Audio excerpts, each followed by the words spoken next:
conférence sur le vieillissement. Alors, on peut se demander pourquoi j'ai choisi le vieillissement, parce que ce n'est pas un thème particulièrement réjouissant, comme vous le voyez sur cette peinture, dans laquelle on voit la dame qui file la laine, le fil, l'autre qui le déroule et le troisième qui le coupe. Et donc, c'est surtout entre la deuxième et la troisième que nous allons nous placer. Pour ce choix, trois raisons. La première, un certain nombre d'entre nous se sentent un peu concernés par le thème. Moi, le premier. La deuxième raison, quand j'ai fait la bibliographie là-dessus, tout le monde insiste sur le vieillissement de l'humanité, l'importance que ça représente, le poids économique que ça représente, qui est de plus en plus grand et qui nécessite vraiment qu'on s'intéresse à la question. Et la troisième raison, eh bien, j'ai été surpris de voir qu'effectivement, il y a pas mal de progrès dans la biologie, dans la compréhension de la biologie du vieillissement. Et donc, la préparation de ce cours a été assez difficile, mais j'ai apprécié parce qu'il y a vraiment du nouveau sur le sujet, du moins pour moi et vraisemblablement pour vous. Alors, ces nouveautés dont je voudrais essayer de vous parler, mais j'ai choisi un ordre chronologique. Donc, vous verrez les choses les plus intéressantes à la fin du cours. Alors, d'abord, comme d'habitude, que me dit mon gros Larousse? Eh bien, il n'est pas très gentil. Il définit le vieillissement comme le fait de devenir vieux, ensemble des phénomènes qui marquent l'évolution d'un organisme vivant vers la mort. Les biologistes sont un peu plus concrets, déclin progressif des fonctions physiologiques et psychologiques, conduisant exponentiellement à la prévalence et à l'incidence de certaines maladies chroniques, cancer, diabète, maladies cardiovasculaires, maladies neurodégénératives. Autrement dit, ces maladies arrivent parce que nous sommes vieux. Alors, quelques aspects de ce vieillissement. Dans la Bible, on parle de Mathusalem, qui a vécu jusqu'à 969 ans. Vous voyez la petite dessin humoristique dans lequel le monsieur de la sécurité sociale dit ça fait 900 ans que vous êtes à la retraite, monsieur Mathusalem, vous savez que nous coûtez très cher à la sécurité. Et puis, on a, dans l'histoire, essayé de trouver on a essayé de comprendre cette histoire de Mathusalem, et j'ai passé un peu de temps pour essayer de comprendre si c'était une histoire d'échelle de temps, s'il fallait compter en mois au lieu de compter en années, etc., etc. Mais bon, il semble qu'il y ait beaucoup d'incohérences et on n'arrive pas à donner un sens à cet écrit. Alors, si on lit la littérature, on entend parler souvent de centenaires qui ont atteint et dépassé des âges de 120 ans, mais actuellement, officiellement, Jeanne Calment, morte à 122 ans, reste officiellement la doyenne de l'humanité. Et comme vous pouvez le voir sur cette photo, elle était dans une condition physique tout à fait remarquable. Alors là, ce n'est pas le cas de ce jeune garçon, c'est absolument dramatique. C'est un jeune garçon qui est atteint d'une maladie génétique qui s'appelle la progéria, qui très heureusement est extrêmement rare. On en aurait actuellement 3 en France et la durée de vie, c'est de 12 à 13 ans. Et donc, dans cette maladie, on voit les jeunes enfants vieillir pratiquement à vue d'œil jusqu'à disparaître après une dizaine d'années. Et donc, c'est une maladie génétique. Elle atteint des protéines qui sont les lamines, dont je reparlerai peut-être un peu dans la suite de ce cours. Et ces maladies extrêmement rares sont très étudiées et on a des modèles chez les animaux qui permettent de faire le même phénomène et d'étudier un peu les phénomènes du vieillissement. Si on a des gènes qui entraînent un raccourcissement de la durée de la vie, j'entends un bruit dans le fond. Est-ce que c'est un bruit de fond ou c'est quelqu'un qui se plaint de moi? Bon. Donc, chez l'homme, on n'a pas de gènes qui allongent la durée de la vie. Au contraire, on travaille aussi beaucoup sur des modèles et on connaît des gènes qui allongent la durée de vie chez la souris, chez le ver nématode, chez la drosophile, etc. On aura peut-être l'occasion d'en reparler. Alors, ce que je vais faire, je vais vous présenter le vieillissement de la part du biologiste. Hein. Je précise bien l'objet de ce cours, ce n'est pas de donner la recette de la pension de jouvence, mais de comprendre pourquoi et comment nous vieillissons. Pourquoi nous vieillissons? Est-ce qu'on a affaire à des successions d'accidents? Est-ce que c'est comme votre voiture, elle a une panne d'embrayage, puis une panne du boîte de vitesse, puis etc., etc., et que toutes ces pannes s'additionnant, on arrive à la voiture qui disparaît, ou bien est-ce que c'est un programme génétique, quelque chose qui se déroule et quand lequel on ne peut pas faire grand-chose.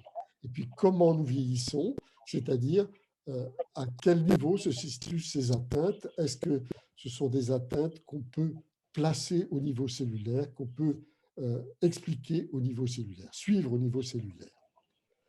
Alors, le premier point, qui est quand même quelque chose qui est assez étonnant, le vieillissement n'est pas un phénomène universel. Nous, on a l'impression que le déroulement du temps fait que on va avoir automatiquement un vieillissement, mais ce n'est pas la chose chez tous les animaux vivants, chez tous les êtres vivants. Par exemple, ce petit insecte, qui s'appelle un éphémère, déjà le nom le dit, a une larve aquatique qui va vivre 3 ans, et à l'issue de ces 3 ans, la larve va s'envoler, se reproduire en vol, la femelle va pondre ses œufs, puis mourir le jour même. L'adulte ne se nourrit pas. Donc vous voyez, elle naît, elle se reproduit, elle meurt. Hein. Donc il n'y a pas de vieillissement chez cette espèce. À l'envers, vous voyez cet arbre qui a l'air d'être en assez mauvais état. C'est un pin, alors je n'ai pas trouvé une traduction française, Bristol Cone, qui est âgé de 4850 ans et qui vit à 3000 mètres en Californie. Alors, 4850 ans, c'est pas parce que on a noté sa date de naissance. Hein. Pour les arbres, c'est relativement facile. C'est-à-dire qu'il suffit de couper du bois, de regarder les traits de croissance, et on peut trouver à peu près l'âge de cet arbre. Donc, cet arbre qui est extrêmement vieux n'est pas mort. Et alors, pour le végétal, vous avez toujours l'impression qu'il y a un vieillissement. Vos fleurs, quand vous faites un parterre, elles vont mourir. Votre arbre, votre chêne, etc., tout ça vont mourir. Mais si on regarde à l'intérieur, les cellules, chez les végétaux, les cellules ne vieillissent pas. Il n'y a pas de vieillissement. La meilleure preuve, c'est le bouturage. Vous prenez un fragment de votre végétal, vous le plantez en terre, il redonne du neuf, et ça, quel que soit l'âge de la plante que vous avez utilisée pour faire la bouture. Donc, chez les végétaux, il y a des populations de cellules immortelles. Donc, vous voyez, d'un côté, pas de vieillissement, de l'autre côté, vieillissement, pas de vieillissement non plus, mais pas de vieux. Alors ici, c'est encore un autre exemple. C'est un coquillage, une espèce de praire qu'on trouve en Islande et qui est âgé de 407 ans. Là encore, on est précis parce que vous voyez sur la coquille toutes ces stries et à partir de ces stries, on peut définir l'âge du coquillage. Donc ça, c'est un coquillage. Là encore, vous avez l'impression qu'un coquillage, ça ne vit pas très longtemps, 400 ans. Donc le vieillissement, là encore, est très différent de ce que nous connaissons. Voilà, cette grosse bête, c'est un requin du Groenland qui atteint la taille de 5 mètres. Et sa croissance est très lente. Il vit 1 cm par an. Donc 5 mètres, ça fait environ 400 ans, 500 ans, quelque chose comme ça. Et ça, c'est le vertébré le plus âgé. Donc vous voyez, et là, je n'ai pas pris tous les exemples, c'est que la notion de vieillissement qui nous est malheureusement familière est quelque chose qui n'est pas général, qui n'est pas universel dans le règne vivant. Et en définitive, on a les 3 cas de figure les plus évidents. Le vieillissement rapide, donc vous avez vu ce petit insecte, mais il y a aussi le saumon, c'est-à-dire que le mâle remonte dans les rivières, il revient à l'endroit où il est né, il meurt après l'accouplement, Donc, dès qu'il s'est accouplé, il disparaît. Il n'y a pas de vieillissement. Il disparaît très vite et par un métabolisme physiologique qui est maintenant bien connu. Dans d'autres espèces, le vieillissement est négligeable. C'est ce requin que nous avons vu, mais aussi les surgeons, les totimarines, les crocodiles. C'est-à-dire que la taille maximale est atteinte avec la maturité sexuelle, mais la multiplication cellulaire continue au-delà à un rythme très lent, sans signe apparent de vieillissement. Et puis il y a nous, vieillissement progressif, la plupart des mammifères chez lesquels on observe une période plus ou moins longue de vieillissement qui va suivre la reproduction. Alors, a priori, ça pose un problème sur le plan de l'évolution, hein. L'évolution tend à dire que toutes les espèces vont agir, dérouler des stratégies de manière à pouvoir assurer la survie de l'espèce. Donc, autrement dit, si brutalement on appliquait ça à notre espèce, on disparaîtrait après la reproduction. C'est ce qui existe pour un certain nombre des exemples que je viens de prendre, hein. Et donc, la théorie de l'évolution, je la reprends très rapidement, c'est hasard et nécessité, comme le disait Jacques Monod. Hasard, c'est-à-dire qu'il y a des petites variations individuelles qui sont des variations au niveau du génome, au niveau des mutations génétiques. Et donc, les petites variations, lorsqu'elles sont mieux adaptées que l'individu qui a donné naissance à cette variation, eh bien, ces individus mieux adaptés vont donner, évoluer et vont remplacer les anciens, et l'espèce va évoluer dans un certain sens. Alors, les évolutionnistes parlent d'un fit, c'est-à-dire il faut une adaptation, une stratégie qui va permettre, si vous voulez, à une espèce donnée de pouvoir survivre. Et ce fit va tenir compte de la mortalité des individus, du temps de vie des individus, de la fécondité des femelles et de la réussite de la fécondation par les mâles. Donc, ces trois paramètres. Et bien évidemment, ça va être très différent d'une espèce à l'autre dans un type de condition ou dans un autre type de condition.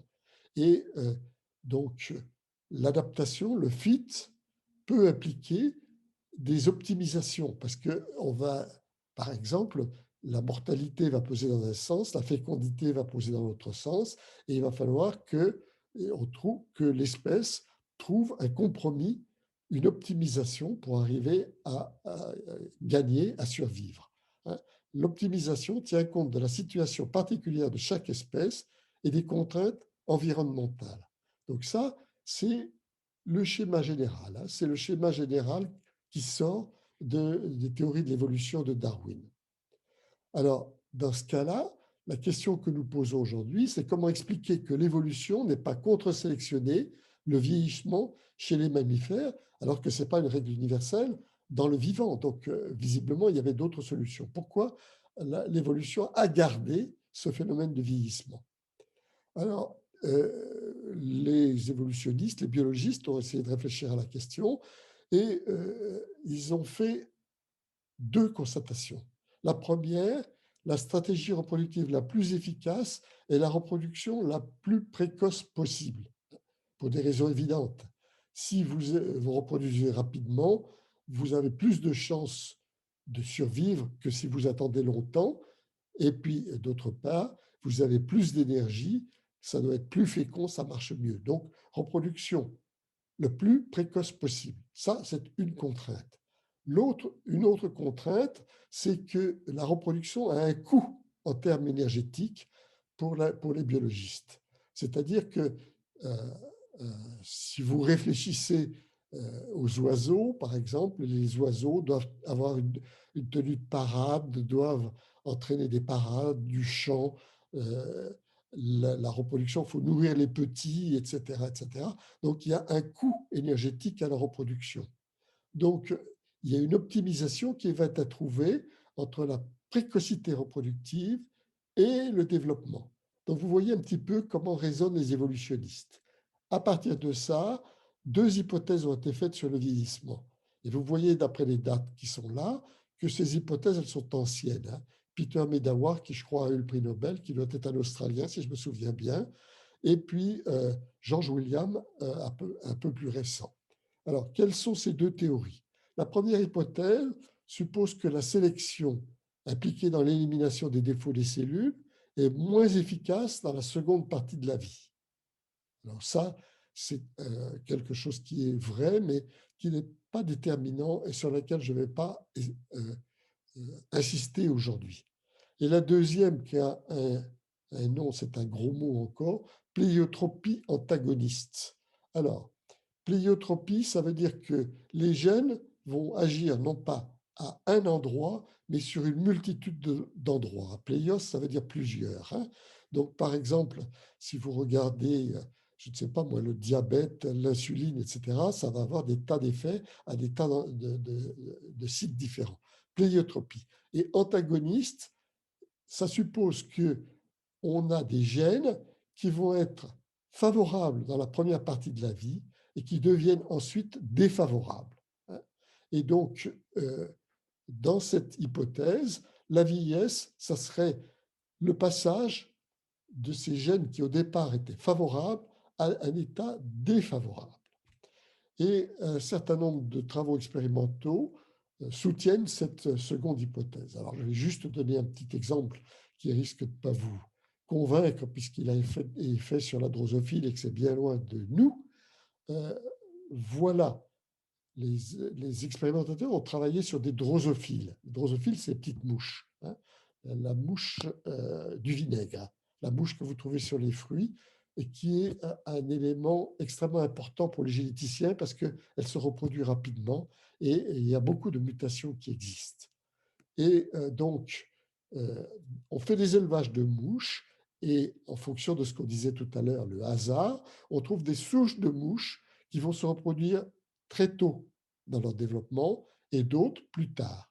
Alors, celles qui se reproduisent tôt, elles sont dans le diagramme qui est à gauche, ici, en bleu.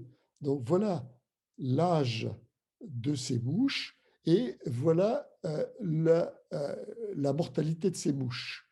Et vous voyez que les bleus vont en vieillir ici plus vite, puisqu'elles atteignent 100% de mortalité. Elles vont vieillir plus vite que les rouges. Les rouges sont toujours en dessous. Donc les rouges vivent plus vieilles, elles se développent plus vieilles, elles ont si on regarde leur âge, les pontes sont plus importantes chez les bleus à âge égal que chez les rouges. Donc, on est dans le cas de précocité reproductrice et on est le résultat, on voit que la précocité reproductive s'est accompagnée d'un temps de vie raccourci pour les bleus, hein. Et donc, c'est bien lié à la reproduction parce que si on se débrouille pour bloquer la reproduction chez les bleus et chez les rouges, le temps de vie est le même, le développement est le même. Ici, c'est le temps, la mortalité en fonction du temps de vie. Donc ça va bien dans le sens de cette hypothèse, de cette théorie de la pléiotropie antagoniste. Alors, nous voilà déjà avec un cadre général, hein. Premièrement, la vieillesse, c'est quelque chose qui a l'air d'être, disons, un peu, pas une spécificité humaine, mais se retrouver chez les mammifères, mais pas quelque chose d'obligatoire dans la vie. Et pour les évolutionnistes, c'est quelque chose qui peut s'expliquer par un certain nombre de faits. Alors, est-ce qu'on trouve des explications de ce type dans notre vieillissement à nous? Alors maintenant, je vais dérouler un petit peu ces hypothèses de ce qu'on sait sur ce vieillissement et chercher les défauts cellulaires qui sont associés à la vieillesse.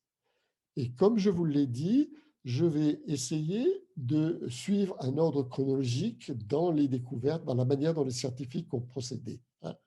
Vous savez, avec cette crise du Covid, on a beaucoup eu de mal à comprendre la démarche scientifique.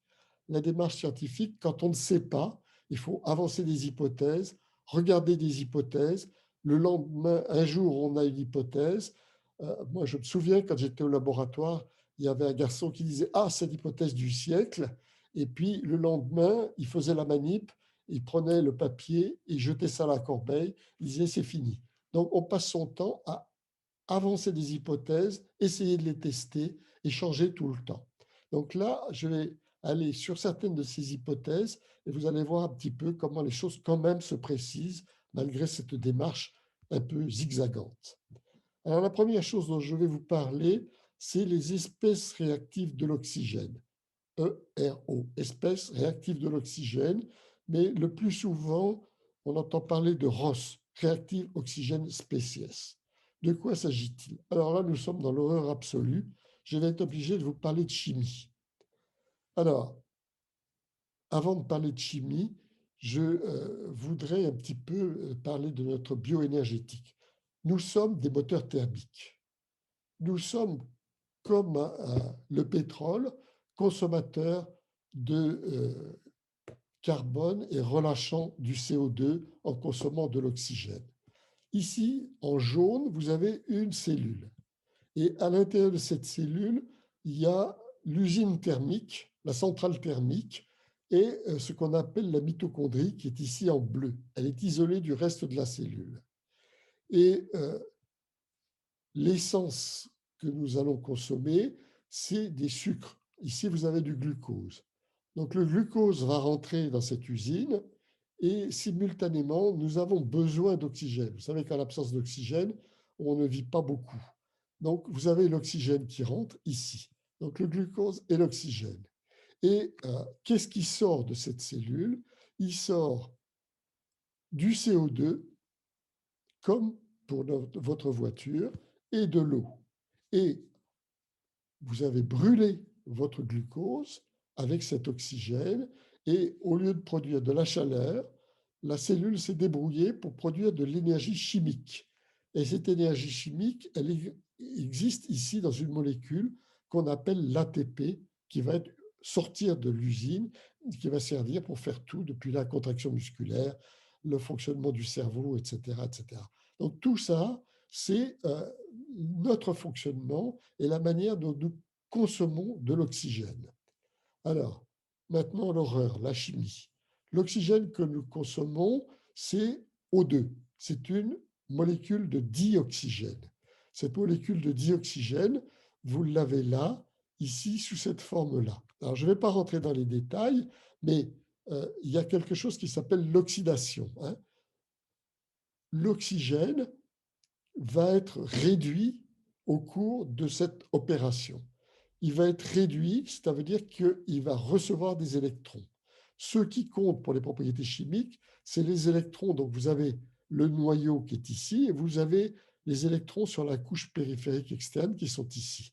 Donc au départ, l'oxygène moléculaire a 6 électrons et quand il est dans la molécule d'eau, il va participer avec les protons qui vont venir ici et va se retrouver avec 8 électrons, ce qui est la stabilité maximale. Donc, autrement dit, le dioxygène va prendre 1, puis 1, puis 1, puis 1, 4 électrons. Et donc, cette opération va se faire ici, à l'intérieur de cette usine. Mais comme dans toute usine, tout ne marche pas parfaitement. C'est-à-dire qu'au lieu que les électrons soient ajoutés les uns après les autres sur la molécule d'oxygène, il y a ici la molécule d'oxygène va fuir. Elle ne va pas sortir uniquement sous la forme d'H2O, elle va fuir. Quand elle aura reçu un électron, elle va fuir sous cette forme-là qu'on appelle l'ion superoxyde. Quand elle aura pris 2 électrons sous cette forme-là, qui est l'oxygéné, 3 électrons ici, cette forme-là qu'on appelle le radical hydroxyle. Et donc, ici, on a des formes intermédiaires qui ne sont pas à l'aise. Elles vont tendre à réagir extrêmement rapidement. Et elles sont réactives, elles sont capables d'agir sur un peu n'importe quoi. Et donc, voilà ce qui se passe. L'oxygène est ici, l'ion superoxyde, l'oxygéné, le radical hydroxyde, et tout ça peut agir sur les composés de la cellule en faisant un certain nombre de dégâts. Hein. Donc, dès 1956, un chercheur, Harman, avait suggéré que les modifications associées au vieillissement soient attribuables aux dégâts créés par ces espèces intermédiaires.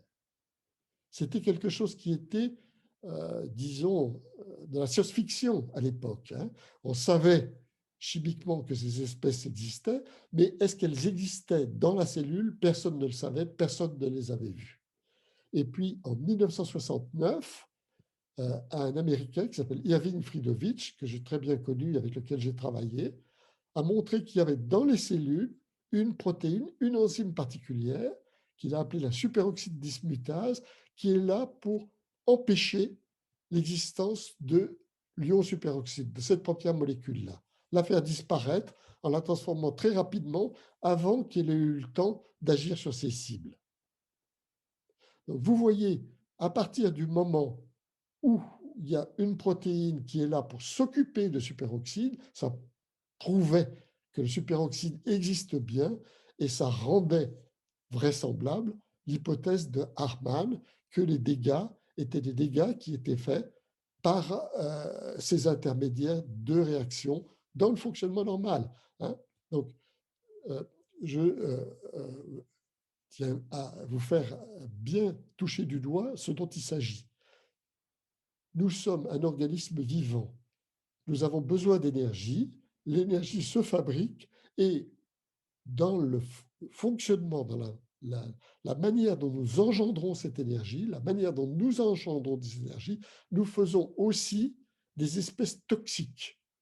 Et ces espèces toxiques peuvent sortir ici de la mitochondrie que vous revoyez ici, les voilà, ROS, puisque c'est une diapositive en anglais, et elles peuvent détruire la mitochondrie elle-même, elles peuvent agir sur le noyau et l'ADN qui se trouve ici, activer des circuits qu'on appelle les circuits de stress et agir sur les protéines structurales, modifier les protéines et fausser un peu le fonctionnement de la cellule. Alors, comme on vient de le voir, on a les superoxydes dismutases, donc la cellule possède tout un tas d'enzymes de moyenne défense. Hein. Elle a des défenses, donc elle peut pallier ces attaques par ces substances, mais il y a aussi des dégâts qui se font et on peut considérer le vieillissement comme quelque chose qui serait dû à moins de défense, plus d'attaques. Les attaques donnent des choses qui s'accumulent avec l'âge et donc ces accumulations d'attaques, des mutations qui se produisent à l'intérieur de la cellule, des protéines qui deviennent inactives, qui sont à la source du vieillissement. Donc c'est ça ce qu'on a appelé la théorie radicalaire du vieillissement. Alors, cette théorie, elle a tenu pendant un certain nombre d'années. Elle a tenu, là, vous voyez, j'ai cité une publication de 2012 dans laquelle les gens, disons, il y avait des tenants de cette théorie. Et donc, il y a un certain nombre d'arguments qui ont été faits en faveur de cette théorie. Je vais vous présenter une petite expérience et ensuite deux arguments en faveur de cette théorie. Alors, ici, l'argument qu'on a pris, les chercheurs ont regardé différentes espèces de mouches voisines de la drosophile dont j'ai parlé tout à l'heure. Voici la durée de vie de la drosophile en jours, hein, pas en années. Ça varie entre 30 jours et 70 jours, selon les espèces. Et quand on regarde, si vous voulez, parmi donc les héros qui sont produits, j'ai dit qu'il y avait l'oxygéné. Donc l'oxygéné, on sait la doser. Si on regarde sur des cultures de cellules de ces différentes mouches, si on regarde la production d'oxygéné en ramenant dans les conditions égales, on voit que celles qui produisent le plus d'oxygéné sont celles qui vivent le moins longtemps. Donc, autrement dit, la production de ROS, ce coup-ci d'oxygéné, est défavorable au temps de vie. Et donc, dans le cas de la drosophile, on a le temps de vie maximal et on a une production minimale d'eau oxygénée. Donc ça, c'est un argument. Alors, les gens s'étaient enthousiasmés pour l'argument et ils ont voulu manipuler des mouches et ils ont essayé d'introduire dans les mouches donc, les enzymes de défense dont j'ai parlé tout à l'heure, en disant si à l'intérieur de cellules de mouches, je mets de la superoxyde dismutase, je devrais avoir un allongement de temps de vie. Effectivement, les premières publications semblaient donner raison à ces chercheurs, puis on s'est aperçu qu'il y avait des problèmes expérimentaux, et ça n'est pas vrai. Donc, si vous voulez, argument ici, mais pas forcément complet. Alors, deuxième argument pris par les tenants de la théorie radicalaire, eh bien, je regarde l'intensité du métabolisme. Alors, le métabolisme, c'est la manière, c'est l'énergie que vous produisez, la chaleur que vous produisez. C'est-à-dire quand vous respirez, quelle est l'intensité en fait du fonctionnement de votre mitochondrie. Hein.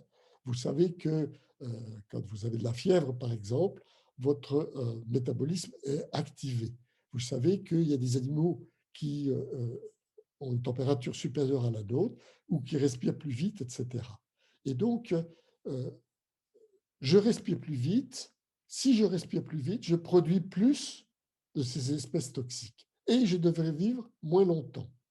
Et donc, les chercheurs ont regardé le temps de vie maximal sur certaines espèces et ils ont regardé en fonction de l'intensité du métabolisme. On ne prend pas la production de CO2 pour l'animal entier, mais on ramène par gramme, par etc., pour pouvoir faire des comparaisons.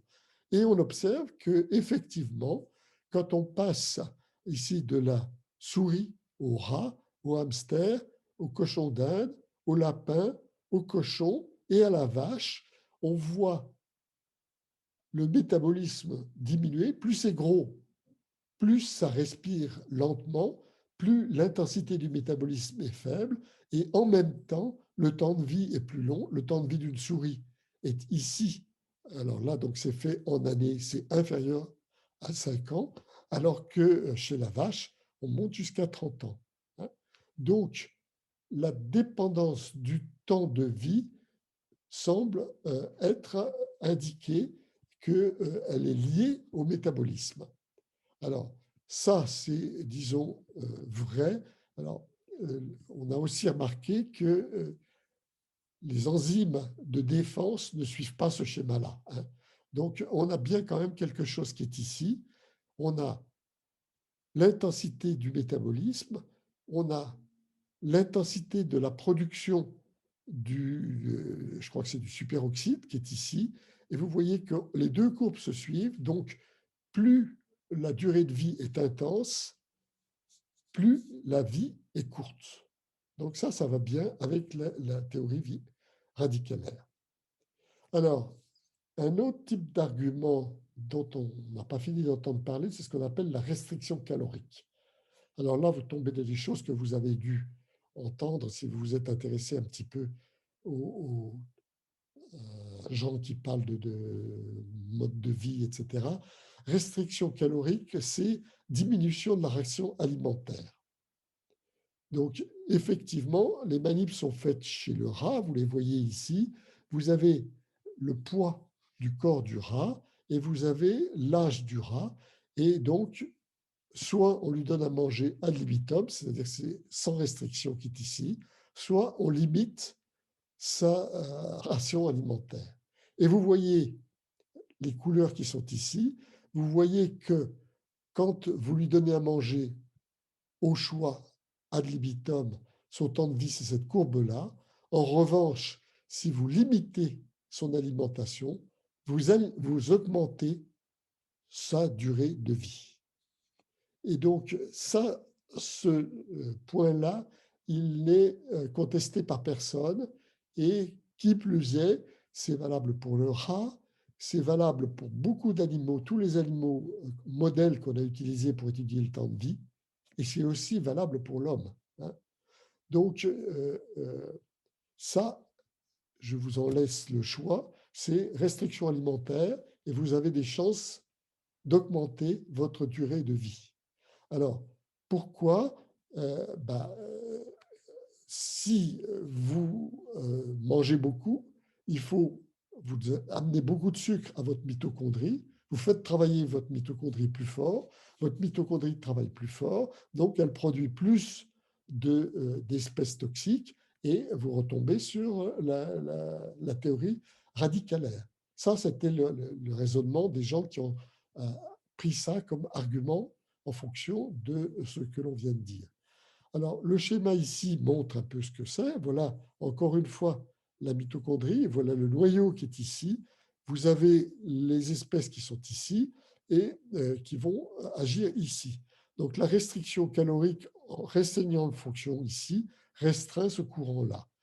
Alors, malheureusement, ou bien, disons, de manière plus réaliste, les gens ont fait une analyse beaucoup plus complète de ça, et on aura peut-être l'occasion d'en reparler, et ils ont vu que quand on pratique ces restrictions caloriques, on fait intervenir aussi des voies de contrôle de l'affaire, si vous voulez.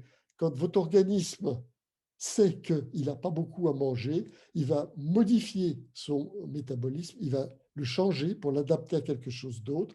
Et ce n'est pas uniquement au niveau de la mitochondrie que ça va se passer, c'est l'ensemble de la physiologie qui va se modifier et qui va donner cet allongement du temps de vie. En particulier, les récepteurs de l'insuline vont être impliqués.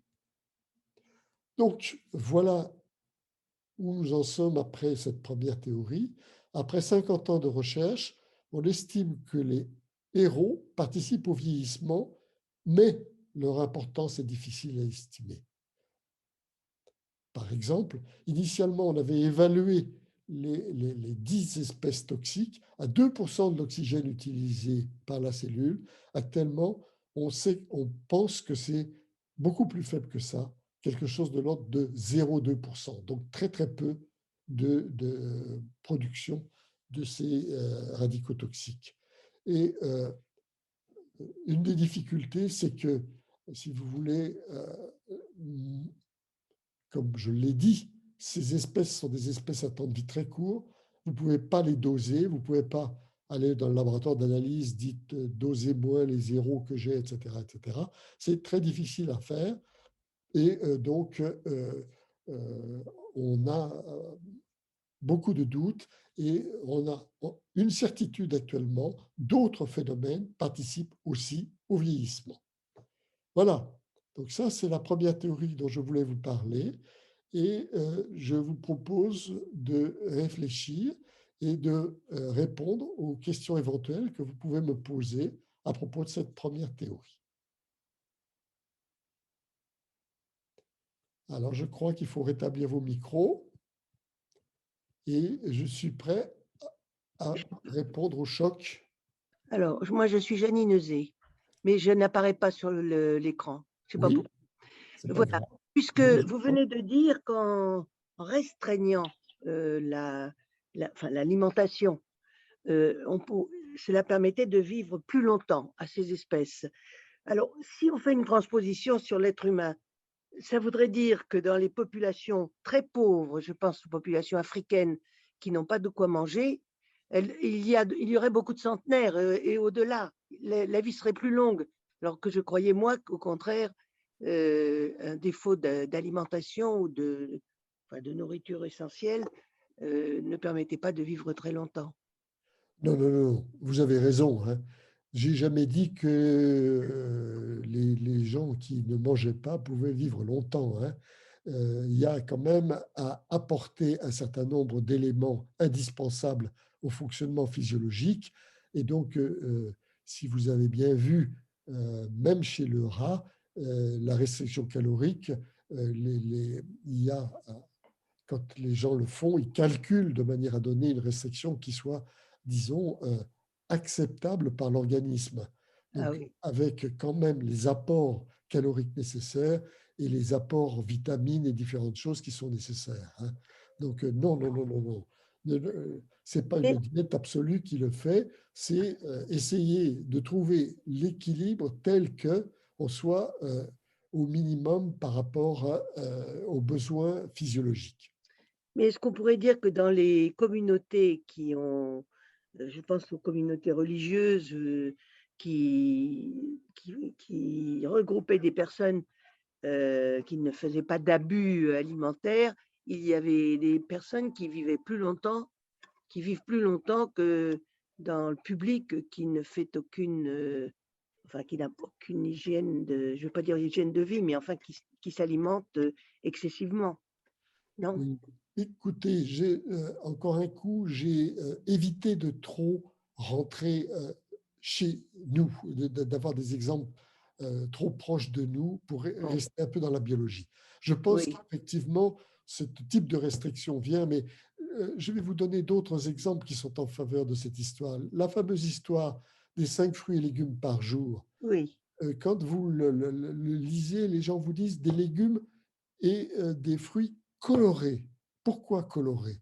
Et en particulier la peau de ces légumes-là. Pourquoi? Parce que les molécules que vous avez dans la peau de ces légumes, lorsqu'ils vont rencontrer ces héros, ces espèces en question, euh, ils vont agir sur ces molécules-là qui sont chimiquement favorables pour recevoir ces choses-là, et ça va capter, ça va diminuer le nombre de ces radicaux toxiques. Hein. Donc vous voyez, même dans la vie de tous les jours, comme vous la connaissez, cette manip de 5 fruits et légumes par jour, elle trouve sa base au niveau de ça, au niveau de cette ah théorie bon, radicale-là. d'accord, d'accord, merci beaucoup.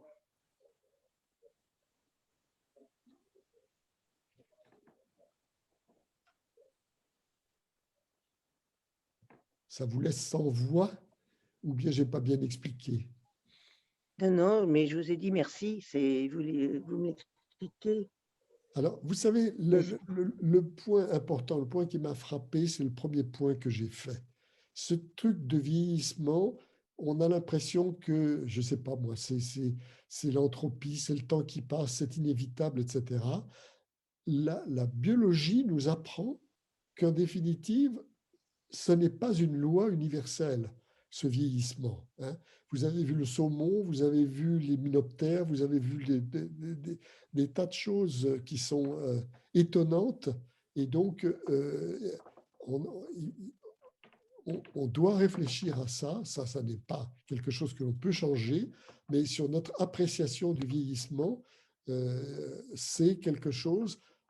Donc là, pour le moment, je ne vous ai pas encore donné d'arguments en fonction de la théorie que j'ai avancée de quelque chose qui était bénéfique au départ et qui l'est moins après. Mais même ça, même pour ce que je viens de dire, ça a quand même un sens. C'est-à-dire que ces radicaux libres dont j'ai dit que c'était des choses qui étaient toxiques, les développements récents de la biologie montrent que aussi on a un certain nombre de réactions, de voies biologiques dans lesquelles ces radicaux sont des intermédiaires indispensables. Donc vous voyez que ce qui est toxique pour le vieillissement a pu, à un autre moment de notre vie, être utile pour un certain nombre d'opérations. alors je voudrais revenir à l'idée que vous avez développée sur l'incidence de la reproduction. Oui, L'incidence de la reproduction. Est-ce que, c'est peut-être naïf de ma part, mais est-ce que euh, euh, ça pourrait sous-entendre que, je parle de l'espèce humaine là, les êtres humains qui ne se sont pas reproduits seraient susceptibles de vivre plus longtemps que ceux qui ne se sont pas reproduits, que ceux qui se sont reproduits. là, alors, euh, effectivement, j'ai avancé cet argument qu'utilisent les évolutionnistes, mais Oui, les évolutionnistes parlent au niveau d'ensemble, ils parlent au niveau d'espèces, ils ne parlent oui. pas au niveau d'individus. Hein. Donc, je ne pense pas que ce soit valable pour un individu, je pense qu'il faut considérer ça au niveau très, très général, au niveau maximal de l'ensemble des individus d'une espèce.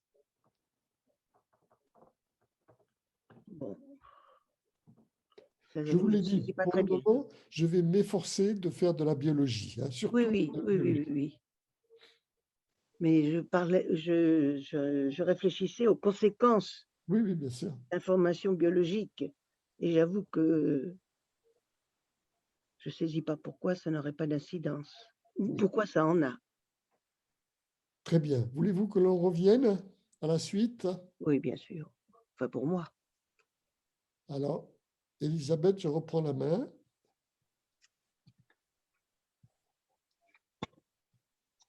Voilà.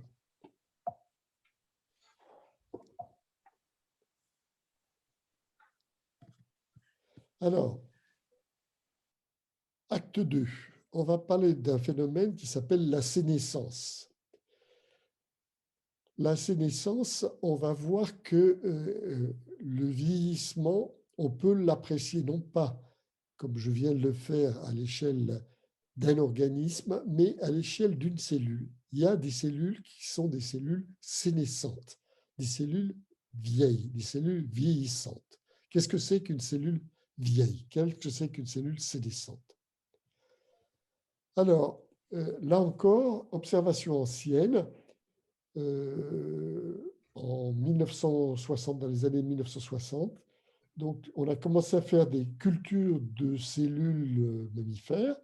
Et donc, les fibroblastes sont des cellules que l'on peut mettre en culture et que l'on peut garder en culture, c'est-à-dire elles vont se diviser, puis on va changer le milieu, on va pouvoir les cultiver, on va pouvoir comme ça cultiver pendant un certain temps. Et les chercheurs sont patients, ils cultivent pendant des mois et ils regardent le nombre de cellules qu'ils obtiennent en fonction, en fonction du temps. Alors, au départ, on a un certain nombre de cellules, puis on a si on a une cellule, une cellule, on a deux cellules, puis quatre cellules, etc. Donc, on a une loi exponentielle qui commence. Et la surprise, c'est qu'il y a un moment où il y a un plafond. On a beau mettre les cellules dans un bon milieu, dans un milieu qui soit nettoyé, qui ne prenne pas de déchets, dans un milieu qui soit riche, qui soit le milieu qui a permis de faire l'ensemencement au départ, on peut remettre une seule de ces cellules, même sans ses voisines, elle ne se divise plus. C'est fini. Donc, les chercheurs ont fait cette observation et ils ont conclut que les cellules ne se divisent plus, mais ne meurent pas. Il semble que le nombre de divisions, de mitoses que peut faire une cellule soit plafonné. Donc, une fois que le plafond est atteint, on atteint une forme cellulaire qui est cette forme sénescente. Ce sont ces cellules vieilles, ces cellules sénescentes. C'est des cellules qui ont été divisées, qui se sont divisées pendant un certain temps, et de la même manière qu'il y a une limite pour les organismes, il y a une limite aussi au niveau cellulaire. Ça, c'est le point important. On est maintenant au niveau de la cellule. La cellule, il y a un vieillissement au niveau cellulaire. C'est Efflick, et on a beaucoup parlé du plafond de verre de Efflick, de la limite de Efflick, quelque chose qui a, disons, énormément surpris les gens et qui leur a posé un problème. Donc, voilà ce qui se passe. Ici, j'ai une cellule, elle est en pleine forme, elle a un noyau, elle a des mitochondries, et puis, brutalement, elle atteint ce plafond de verre, ça crée un stress, et on constate que la cellule change de forme. Vous voyez, ici, elle était ronde. Ici, elle s'aplatit, elle augmente sa surface, elle devient avec un contour irrégulier. Il y a des changements au niveau de sa mitochondrie. Il apparaît des vacuoles, il apparaît des changements dans un certain nombre de structures que vous voyez ici, ici. Et puis, il apparaît des changements dans les gènes qui sont exprimés par la cellule. Les gènes vont changer. Ce pas les mêmes gènes qui sont exprimés dans cette cellule-là et dans cette cellule-là. Et puis, elle se met à sécréter quelque chose. Elle sécrète des facteurs qui sont ici, qui sont des facteurs de type immunologique, des protéines. Et donc, ces protéines, ici, on veut voir ce qui se passe. ces protéines ici vont déclencher la venue du système immunologique et il y a des cellules spécifiques du système immunologique, les macrophages dans l'immunité innée ou les lymphocytes T dans l'immunité acquise, qui vont venir, qui vont dire « Ah, cette cellule-là est dans cet état-là » et qui vont manger cette cellule-là qui va disparaître, sauf chez nous, au vieillissement, où cette cellule-là va continuer à sécréter ces facteurs-là, déclencher de l'inflammation et déclencher la totalité du phénomène du vieillissement. Donc vous voyez apparaître un vieillissement cellulaire avec des caractéristiques qui sont bien précises, qui sont bien maintenant définies et, dans cette histoire-là. Alors les chercheurs se sont bien entendu excités pour savoir ce qui se passait, et en particulier la première chose, pourquoi cette cellule-là ne se divise plus. Donc vous voyez, limite de Flick ici, donc vous avez cette cellule qui se divise, et d'un seul coup elle arrive ici, plafond, sénescence, plus de division, vieillissement ici. Alors, comme les divisions cellulaires, ça implique le noyau et ça implique les chromosomes, on a regardé les chromosomes. Alors voilà un chromosome, hein. Vous voyez à peu près comment ça se passe ici. Donc ce chromosome, à un stade, va se séparer en deux, refaire des chromosomes, etc. Et donc voilà ici l'extrémité des chromosomes qu'on appelle les télomères. Et les chercheurs se sont aperçus que au cours de ces divisions-là, cette partie en rouge ici, qui correspond à l'extrémité, au télomère des chromosomes, va diminuer et jusqu'à disparaître. Et quand le raccourcissement va atteindre ce stade-là, alors la division devient impossible. Donc vous voyez, on a un phénomène très curieux, c'est que on a des cellules qui sont des cellules en bonne santé, qui sont des cellules jeunes, des fibroblastes, des cellules qui se divisent, comme les cellules du foie, etc., tout un tas de nos cellules, et ces cellules atteignent une limite. Et donc, cette limite, ça pose un problème immédiat, c'est-à-dire que est-ce que toutes nos cellules qui se divisent ont ce phénomène-là? Eh bien non, les cellules embryonnaires, les cellules au départ, elles n'ont pas ce phénomène-là. Elles ont une enzyme qui s'appelle la télomérase, dont je vais parler dans une minute, qui est capable de refaire cette extrémité-là et de permettre à la cellule de continuer à se diviser. Donc, quelques cellules échappent à ce phénomène ici.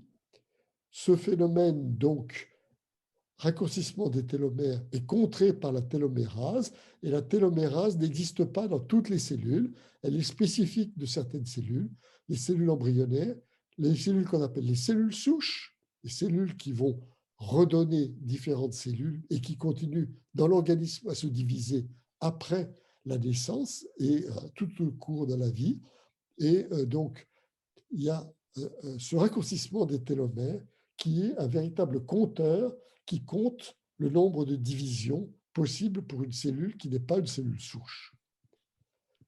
Alors, c'est un phénomène qui est pour le moins bizarre et dont je vais essayer de vous donner une explication. Alors, voilà des chromosomes. Donc, la partie télomérase a été colorée ici par cette affaire-là, et vous avez ici ces chromosomes avec leur télomérase qui est ici. Alors, qu'est-ce que c'est que ces télomères? Eh bien, donc un chromosome, c'est de l'ADN et puis des protéines. Nous allons le voir un peu plus tard dans le cours. Donc, il y a beaucoup de protéines de manière à, disons, envelopper l'ADN et en faire une espèce individuelle. Et l'ADN est extrêmement fragile. Donc, il y a un certain nombre de coupures qui arrivent et il y a des enzymes qui sont là pour réparer quand il y a une coupure du double brin. Donc, l'ADN est en double brin. Si accidentellement ou par un rayonnement, par un radical, donc j'ai coupé mon ADN, à ce moment-là, j'ai des enzymes qui vont essayer de réparer en refaisant les deux morceaux. Donc, vous voyez que à la fin du chromosome, il ne faut pas que ces enzymes les réparent. Donc, il y a à la fin du chromosome des séquences spéciales, des protéines spéciales, des séquences spéciales. En particulier, on a la séquence T, thymine, thymidine, T, T, A, adénine, G, guanine, guanine, guanine, qui est répétée. Vous voyez, 250 à 1500 fois, et c'est ça ce qui donne cette longueur-là.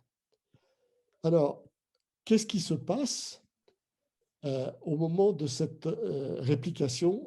Pourquoi on a ce raccourcissement? Donc, voilà un ADN, et on va assister à la réplication. Alors, donc ici, l'ADN est en double brin. Vous avez les deux brins qui sont ici. Donc, l'affaire maintenant, c'est de séparer les deux brins, de copier chacun des deux brins de manière à avoir un nouveau chromosome. Donc, ici, vous avez la chaîne de l'ADN. Alors, ici, j'ai repris quelque chose pour le représenter. Donc, l'ADN, ici, vous avez les bases. Donc, ce que j'ai appelé C, A, C, etc. tout. Et puis, ici, c'est fixé sur une molécule qui est un sucre. Et vous avez du phosphate qui fait l'enchaînement ici. Et vous avez quelque chose qui est orienté. Vous avez une chaîne qui va dans un sens et une chaîne qui va dans l'autre sens. Et vous allez voir comment procède la division. Alors, première chose, il faut séparer les deux brins. Et ensuite, il faut garder ces deux brins séparés de manière à pouvoir les copier. Donc, un certain nombre de molécules viennent ici, se rajoutent et empêchent de le faire. Donc là, c'est le même schéma qu'ici. Donc, vous avez le brin qui est ici, template, qui est le modèle, et puis vous avez ce qui arrive ici, qui va allonger le brin ici. C'est ajouté par l'enzyme qui est ici. Donc, voilà, on a séparé les deux brins. Vous avez quelque chose qui ajoute, parce que la poussée du brin de copie ne peut partir que sur une amorce qui est un ARN, qui est ici, qui est ajouté.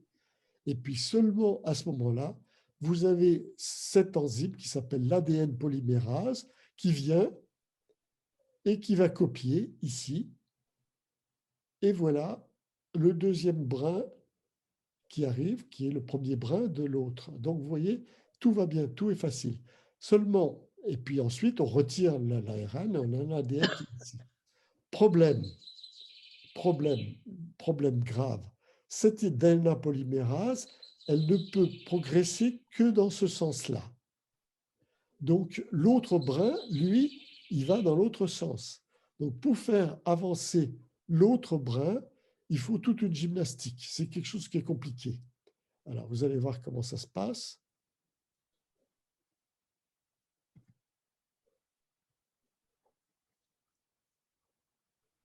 Allez.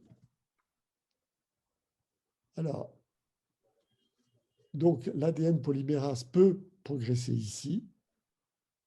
Voilà la flèche rouge.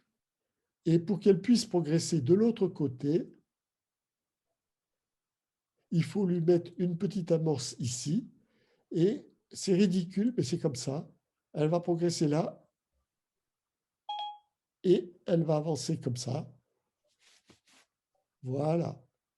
Et puis, il faut répéter cette affaire-là tout le temps. Donc, vous voyez, ce brin-là se copie très facilement. Celui-là, vous êtes obligé de faire par à-coup. Vous avez des petits chocs qui vont le faire. Donc, ce brin-là est très défavorisé. Alors, le résultat, si vous voulez, c'est que voilà nos deux brins qui sont ici. Donc, celui-là va pouvoir progresser rapidement. L'autre, à cause de cette histoire, on est obligé de rajouter ce petit morceau d'ARN ici, qui va être bouffé, qui va s'en aller. Et ce brin-là, où la copie sur l'autre côté, va se raccourcir. Donc, vous voyez qu'on n'arrive pas à faire une copie complète des deux brins de l'ADN. Il y a un brin qui automatiquement est raccourci ici. Et c'est ça, donc, le raccourcissement à partir de ces extrémités. Ici, c'est le télomère. Vous avez le raccourcissement qui se passe. Et donc, vous avez ce phénomène qui se produit. Et à chaque cycle, vous allez raccourcir un peu plus. Et donc, en fait, vous avez un système qui est un compteur de division. Et c'est ce compteur qui va être un compteur de vieillissement. Votre molécule d'ADN dans votre cellule, si vous n'avez pas la télomérase, va vieillir, va se raccourcir et va vieillir. Donc la molécule d'ADN vieillit, les chromosomes vieillissent. Et donc, je ne vais pas insister, donc ça a été un prix Nobel. Elizabeth Blackburn, en compagnie de 2 autres chercheurs, a obtenu le prix Nobel en 2009. Donc, vous voyez que ce n'est pas si vieux que ça. Et vous voyez le processus. Cette enzyme arrive ici. Il a lui-même un ARN. Il se colle ici.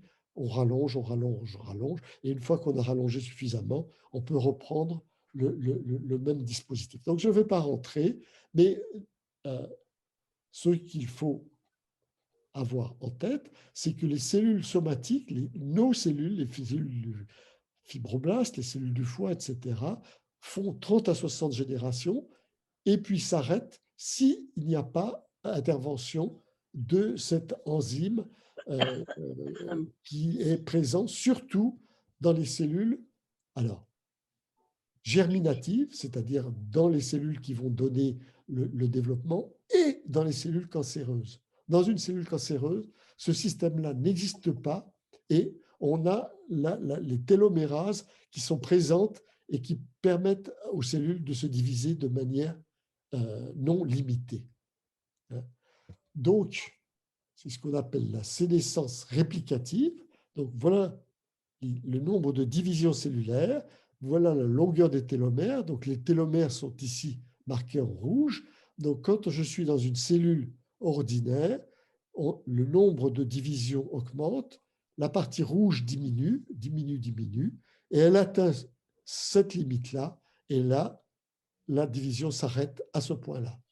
En revanche, si je suis dans des cellules germinales, si je suis dans une cellule œuf qui est en train de donner un organisme, j'ai la télomérase qui est active ou dans une cellule cancéreuse. Et dans ce cas-là, je peux continuer le nombre des divisions.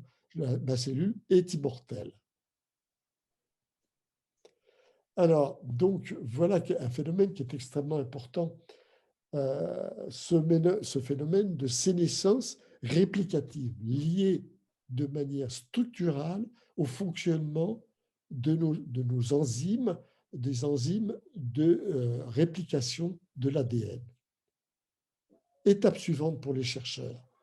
Donc ça, c'est les fibroblastes qu'ils ont mis en culture sur lesquels ils voient apparaître ce phénotype. C'est facile de reconnaître dans un tissu, enfin facile, on peut reconnaître dans un tissu les cellules qui sont sénescentes, qui ne se divisent plus. Mais la surprise, c'est que, donc, voilà ce qui se passe. Il y a le stress, érosion des télomères, il y a des choses qui se produisent. La cellule, au lieu de se reproduire comme là, arrêt du cycle cellulaire et on passe en sénescence. Mais quand j'examine les cellules, je vois que, par exemple, un neurone, dont vous savez qu'il ne se divise pas après la naissance, peut acquérir un phénotype sénescent. Donc, autrement dit, l'érosion des télomères n'est pas le seul phénomène qui peut déclencher cette apparition de cellules sénescentes. Et à ce moment-là, les chercheurs ont cherché un peu tout azimut. Par exemple, le stress oxydatif dont nous avons parlé peut déclencher la sénescence.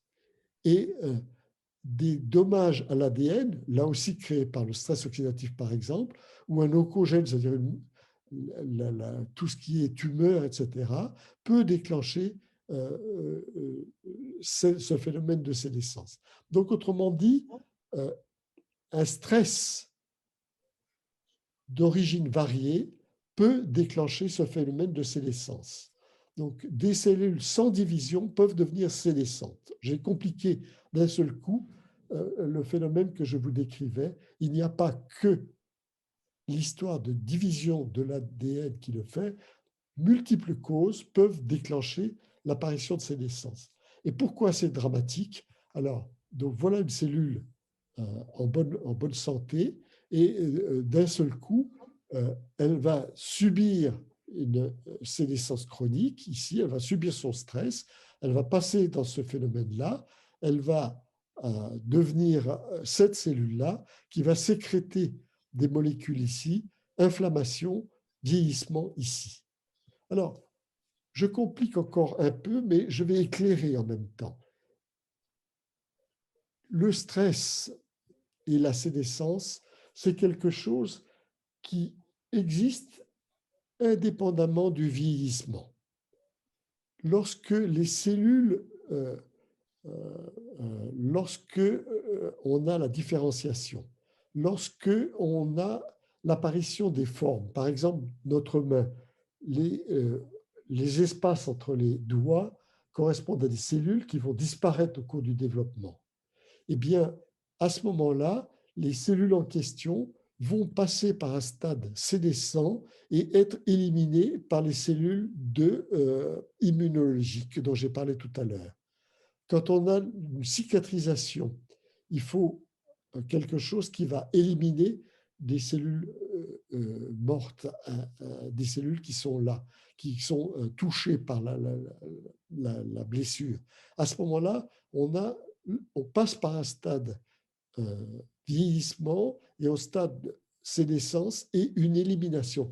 Autrement dit, l'élimination est quelque chose qui est naturel. Dans le cours de notre développement, c'est quelque chose qui est naturel. Il y a des stades dans le développement de l'embryon parmi lesquels on passe par des stades de cellules sénescentes et d'élimination de cellules sénescentes. Et pire que ça, quand une cellule tend à devenir cancéreuse, il y a un premier stade qui peut se passer dans lequel la cellule passe dans le stade sénescent et elle va être éliminée par le système immunologique. Donc vous voyez que cette sénescence est aussi un phénomène bénéfique nécessaire au développement, nécessaire à l'élimination de certaines cellules, nécessaire à certaines situations à cause de l'élimination qui se produit de ces cellules qui sont maintenant mal adaptées au développement de l'individu. Donc, la sécrétion de peptides inflammatoires par les cellules sénescentes conduit à leur élimination par les macrophages. La séquence sénescente-élimination est utilisée au cours du développement normal et de la cicatrisation. Elle permet de limiter la cancérisation et c'est seulement dans la dernière partie de la vie où ce phénomène de sénescence ne va pas jusqu'au bout, c'est-à-dire où on n'arrive pas, il y a un vieillissement aussi des cellules immunologiques qui n'arrivent pas à éliminer ces cellules et les cellules sénescentes vont s'accumuler à l'intérieur du tissu et produire des effets tout à fait antagonistes, tout à fait mauvais. Ici, vous avez donc le passage de l'effet de la cellule à l'effet du tissu. Voilà le tissu qui est ici. Il va y avoir, mettons, un stress, et ce stress va produire ici quelques cellules sénescentes. Ces cellules sénescentes vont prendre le phénotype sénescent, elles vont s'aplatir, elles vont se mettre à sécréter, c'est les points rouges, les points jaunes, ici, des cytokines, des chimiokines qui vont appeler les cellules du macrophage, les lymphocytes T qui vont arriver ici ou ici, qui vont manger ces cellules-là. On va voir un trou et on va boucher le trou. Et chez les jeunes, la cicatrisation, c'est ce phénomène-là. Le développement, c'est ce phénomène-là.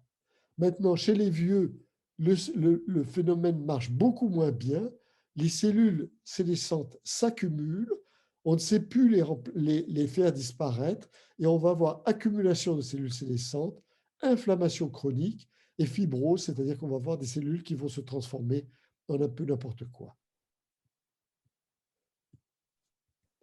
Donc, voilà le stade 2 de notre compréhension du vieillissement.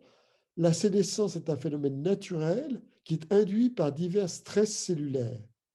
Elle permet l'arrêt de la division hein, dans le cas où on aurait des cellules qui voulaient rentrer en cancérisation, puis l'élimination de ces divers types cellulaires, hors des cellules souches, bien entendu. Elle est utilisée dans le développement de l'embryon, dans la cicatrisation, et elle joue un rôle dans le contrôle de la tumorisation. Dans la seconde partie de la vie, elle participe directement au vieillissement. Alors, il y a des manips, mais je ne vais pas vous rentrer là-dedans parce que c'est assez difficile, mais des gens qui ont développé des systèmes dans lesquels on élimine des cellules sénescentes.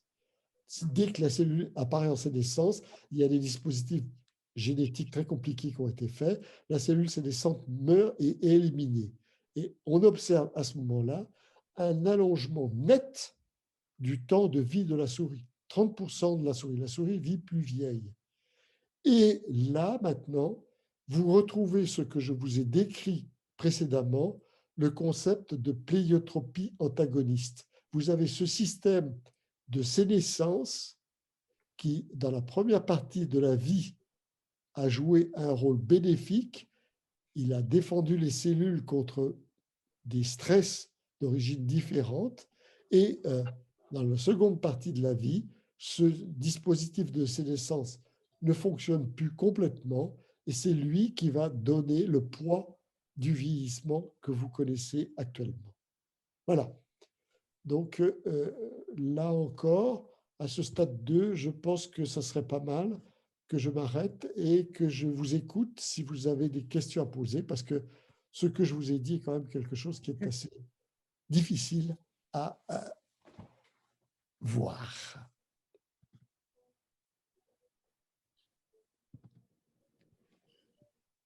Alors, vous pouvez remettre votre micro et me poser des questions.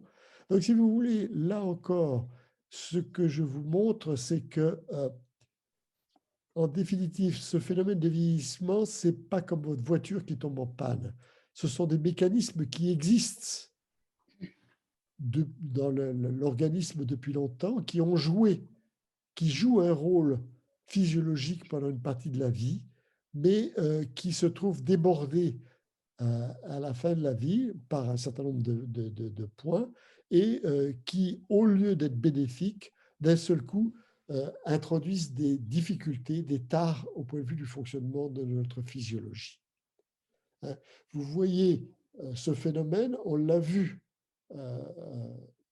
général dans la première partie, la théorie radicalaire, et maintenant on le voit au niveau cellulaire. Ce sont des mécanismes cellulaires qui interviennent, des mécanismes qui sont connus depuis pas si longtemps que ça, et qui sont des mécanismes, disons, que l'on voit impliqués dans un certain nombre de phénomènes. Les gens, pour le cancer, travaillent beaucoup sur ces phénomènes de sénescence pour essayer de savoir comment on peut remettre la sénescence en activité pour éliminer des cellules tumorales ou des choses comme ça. Passionnant. Et c'est très intéressant philosophiquement aussi. C'est pour ça que je vous ai fait cette introduction peut-être un peu longue sur les théories de l'évolution. On retrouve cette histoire-là qu'en définitive, ce sont des mécanismes qui sont des mécanismes physiologiques qui interviennent avec un poids totalement différent de ce qu'ils avaient initialement. S'il vous plaît, est-ce possible de... Je n'ai peut-être pas compris. Qu'est-ce que c'est que ces stress oxydants? Oui. Vous pourriez nous dire quel genre de stress oxydant? C'est quoi? Le stress oxydant, c'est ce que j'ai vu dans la première partie. Ce sont ces héros, ces espèces en question. Ah, c'est ça. Le stress oxydant, c'est le sous-produit de la respiration, c'est-à-dire ces molécules qui donc vont être produites par la respiration elle-même. C'est-à-dire que l'oxygène nous est indispensable, mais il y a des sous-produits qui sont des sous-produits toxiques. Je voudrais aussi faire un point qui n'est pas évident pour tout le monde. Quand on parle des rayonnements ionisants, quand on parle de la radioactivité, quand on parle de tout ça, vous avez des espèces qui vont être des espèces extrêmement énergétiques, qui sont capables de tout casser. Si elles rencontrent l'ADN, bien entendu, elles cassent l'ADN. Mais la probabilité pour rencontrer l'ADN n'est pas très grande du tout. ce qu'elles ont le plus de chances de rencontrer, c'est de la flotte, c'est l'eau. Et donc, quand elles rencontrent l'eau, elles vont couper les molécules d'eau et elles vont engendrer les mêmes espèces dont j'ai parlé. Le rayonnement ionisant va produire OH+, O2- et compagnie. Et disons, les toxicités que l'on a, d'ailleurs ça apparaissait dans certains, il y avait lié aux ultraviolets, mais vous pouvez extrapoler au rayonnement ionisant. Quand vous avez des rayonnements ionisants, les effets sont souvent des effets qui vont se produire par les zéros à ce moment-là. Et la superoxyde dismutase va être active. J'ai travaillé dans un laboratoire où j'ai été en fait le premier en France à préparer de la superoxyde dismutase. Hein, et le laboratoire, tout le laboratoire s'est mis à travailler sur la superoxyde dismutase. Et donc, mon patron de l'époque préparait des pommades à la superoxyde dismutase, je ne sais pas où on en est maintenant, pour essayer de contrer des effets de vieillissement et des choses comme ça. Je ne sais pas dans les produits cosmétiques si vous avez de la superoxyde dismutase, mais ce ne serait pas impossible du tout. D'accord, merci.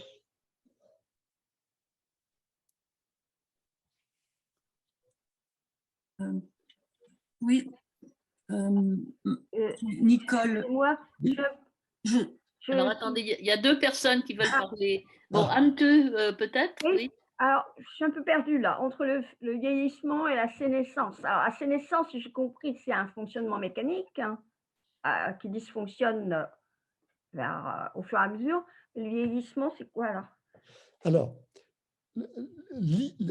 l'idée là, importante dans cette partie que je viens de donner, c'est que le vieillissement peut se voir à l'échelle de cellules. Une cellule vieillit.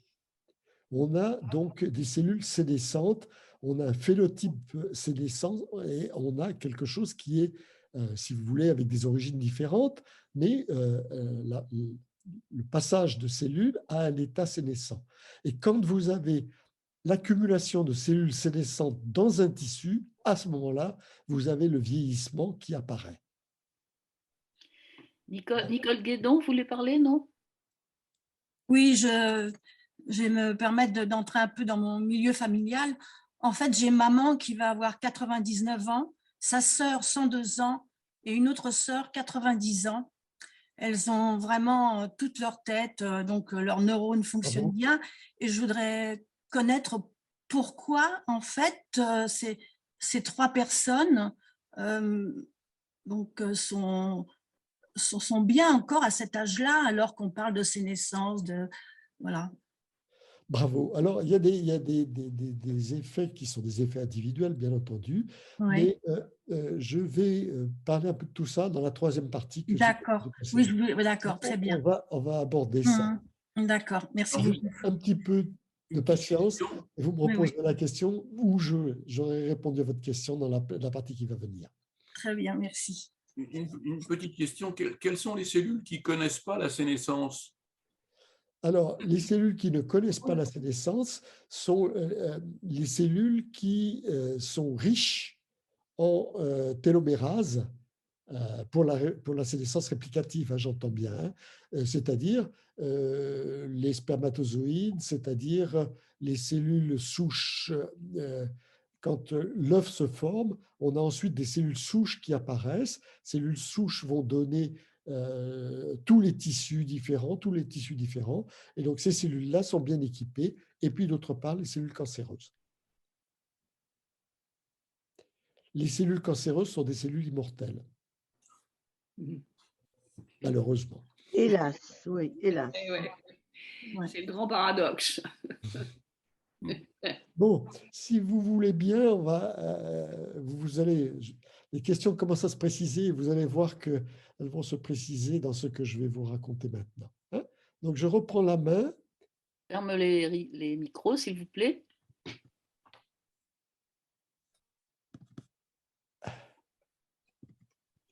Voilà. Alors. Ah, j'ai oublié, j'avais encore quelque chose qui restait parce que ça m'a beaucoup intéressé. Ça sert d'introduction pour la suivante. Donc, Elizabeth Blackburn, cette femme australienne qui a eu le prix Nobel en 2007 ou 2000, oui, 2007 ou 2009, quelque chose comme ça, pour ces histoires donc de télomérase, avait écrit à cette époque-là, j'ai trouvé ça dans cette publication ancienne, de dire que les stress cellulaires, vous avez vu, le stress cellulaire, ça contient les radicaux dérivés de l'oxygène, mais ça contient beaucoup de choses, et elle incluait là-dedans des stress psychologiques, c'est-à-dire le fait que lorsque des individus se trouvent dans des situations totalement anormales et que ces situations se répètent, à ce moment-là, on voit un raccourcissement des télomères. Donc, vous avez ici quelque chose qui est issu de cette note de ce prix Nobel. Vous avez la longueur des télomères, hein, et puis vous avez donc des gens qui ont subi un stress ou des stress multiples, et elle trouve qu'on peut observer des raccourcissements des télomères dus à des stress qui sont aussi des difficultés rencontrées dans la vie. Hein. Des adultes qui ont subi des stress pendant qu'ils étaient enfants, et stress répétés peuvent se marquer dans les gènes. Donc, c'est ça ce que nous allons voir maintenant dans la suite de notre cours. Et je vais passer à horloge et vieillissement, c'est-à-dire est-ce que nos cellules ont une horloge qui enregistre tous ces stress de différentes natures que l'on voit autour de nous. Et pour pouvoir aborder ce sujet-là, je vais être obligé de parler de quelque chose qui s'appelle l'épigénétique. Alors là, je suis obligé de faire un peu un complément de biologie. On a tellement entendu parler de la génétique, de l'ADN, du noyau dans lequel on a ce coffre-fort avec toute notre information génétique, qu'on ne réfléchit pas complètement à la question. En définitive, si on réfléchit une seconde, on voit que l'ADN que l'on possède, c'est 6 milliards de signaux, 6 milliards de nucléotides. Hein.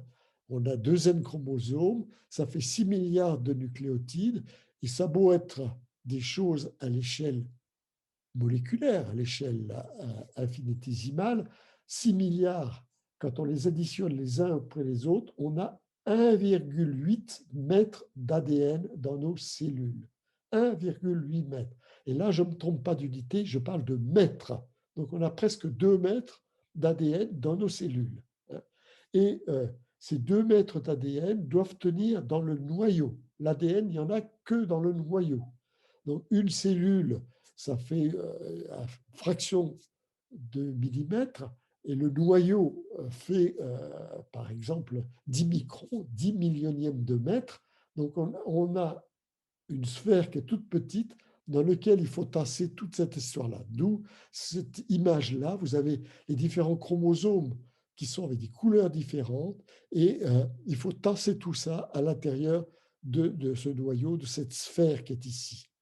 Alors, la première manière de tasser tout ça, c'est de le répartir en sous-ensembles qui sont les chromosomes. Donc, un chromosome, c'est un tiers d'ADN, un tiers de petites protéines qu'on appelle les histones, dont je vais parler dans une seconde, et un tiers de protéines non histones. Et tout ça permet de faire une compaction, de tasser tout ça. Hein. Donc, on a les fameuses extrémités des télomères qui sont emballées dans toutes ces protéines. Alors, le résultat de cette affaire-là, vous le voyez ici. Vous le voyez ici. Voilà l'ADN, et l'ADN contient les gènes, si vous voulez. Et on a vu qu'il y avait la réplication aussi. Donc, il faut que la double hélice soit accessible. Donc, la chromatine peut exister sous une forme dans laquelle il y a des parties accessibles, c'est ce que vous voyez ici dans ce schéma-là, ou dans des formes dans lesquelles elle n'est pas accessible. Hein. On a tellement besoin de tasser l'ensemble que l'on a de l'euchromatine ici, dans lequel on peut lire l'ADN, et l'hétérochromatine, qui est ici dans cette forme-là, où on ne peut pas lire l'ADN parce qu'il est tassé. Hein. Alors, le tassement de l'ADN, ça va être les protéines dont je parlais il y a une seconde, les histones, qui sont des petites protéines. Donc, on va voir des schémas d'enroulement, mais si vous voulez, on embobine l'ADN autour de ces sphères, de ces petites protéines, et ensuite, on peut rassembler ces petites protéines. C'est ce que vous voyez ici dans cette partie-là. Et quand on est avec de l'hétérochromatine, c'est-à-dire quand on est la partie du chromosome dont la lecture n'est pas nécessaire, tout ça est tassé dans cette forme-là. Et outre ces protéines qui sont rajoutées, les histones plus d'autres protéines, il y a le phénomène qu'on appelle la méthylation de l'ADN. C'est-à-dire que quand on a un C qui est suivi d'un G, en face on a un G qui est suivi d'un C, à ce moment-là, on peut avoir un phénomène, donc ça c'est pas l'échelle, c'est juste pour montrer ce qui se passe, on peut avoir un groupement méthyle, c'est-à-dire CH3 ici, qui modifie la cytosine, le C en question. Et quand le C est modifié ici, il va être modifié ici aussi, ça crée quelque chose qui va diminuer la lisibilité de cet ADN. Donc la lisibilité de l'ADN est limitée par la compaction qui est déclenchée par des protéines, histones et autres, et par des phénomènes de méthylation de l'ADN. La modification du chromosome est déclenchée par des histones et la modification de l'ADN lui-même. Où est-ce que je veux en venir? Eh bien, vous avez ce schéma-là qui vous dit à peu près ce qui se passe. Là, ce que je viens de vous dire, c'est que le noyau contient toute l'information génétique. Mais toute l'information génétique n'est pas lisible. Donc, il faut se débrouiller pour qu'elle soit lisible à un moment et pas lisible à d'autres moments. En particulier, de tasser tout ça, ça permet plus facilement de faire la division cellulaire, de diviser les cellules. Donc, vous voyez, on va avoir des mécanismes dont on ne parle très très peu, qui vont être là pour tasser ou détasser, je ne sais pas comment dire, la structure de l'ADN. Alors, ici, par exemple, on voit que donc, tout ce mécanisme, tasser ou bien relâcher la structure, c'est ça qu'on appelle l'épigénétique. Et vous voyez tout de suite l'importance de cette épigénétique. Vous voyez ici, vous avez ce chromosome qui est là, donc il a cette forme-là.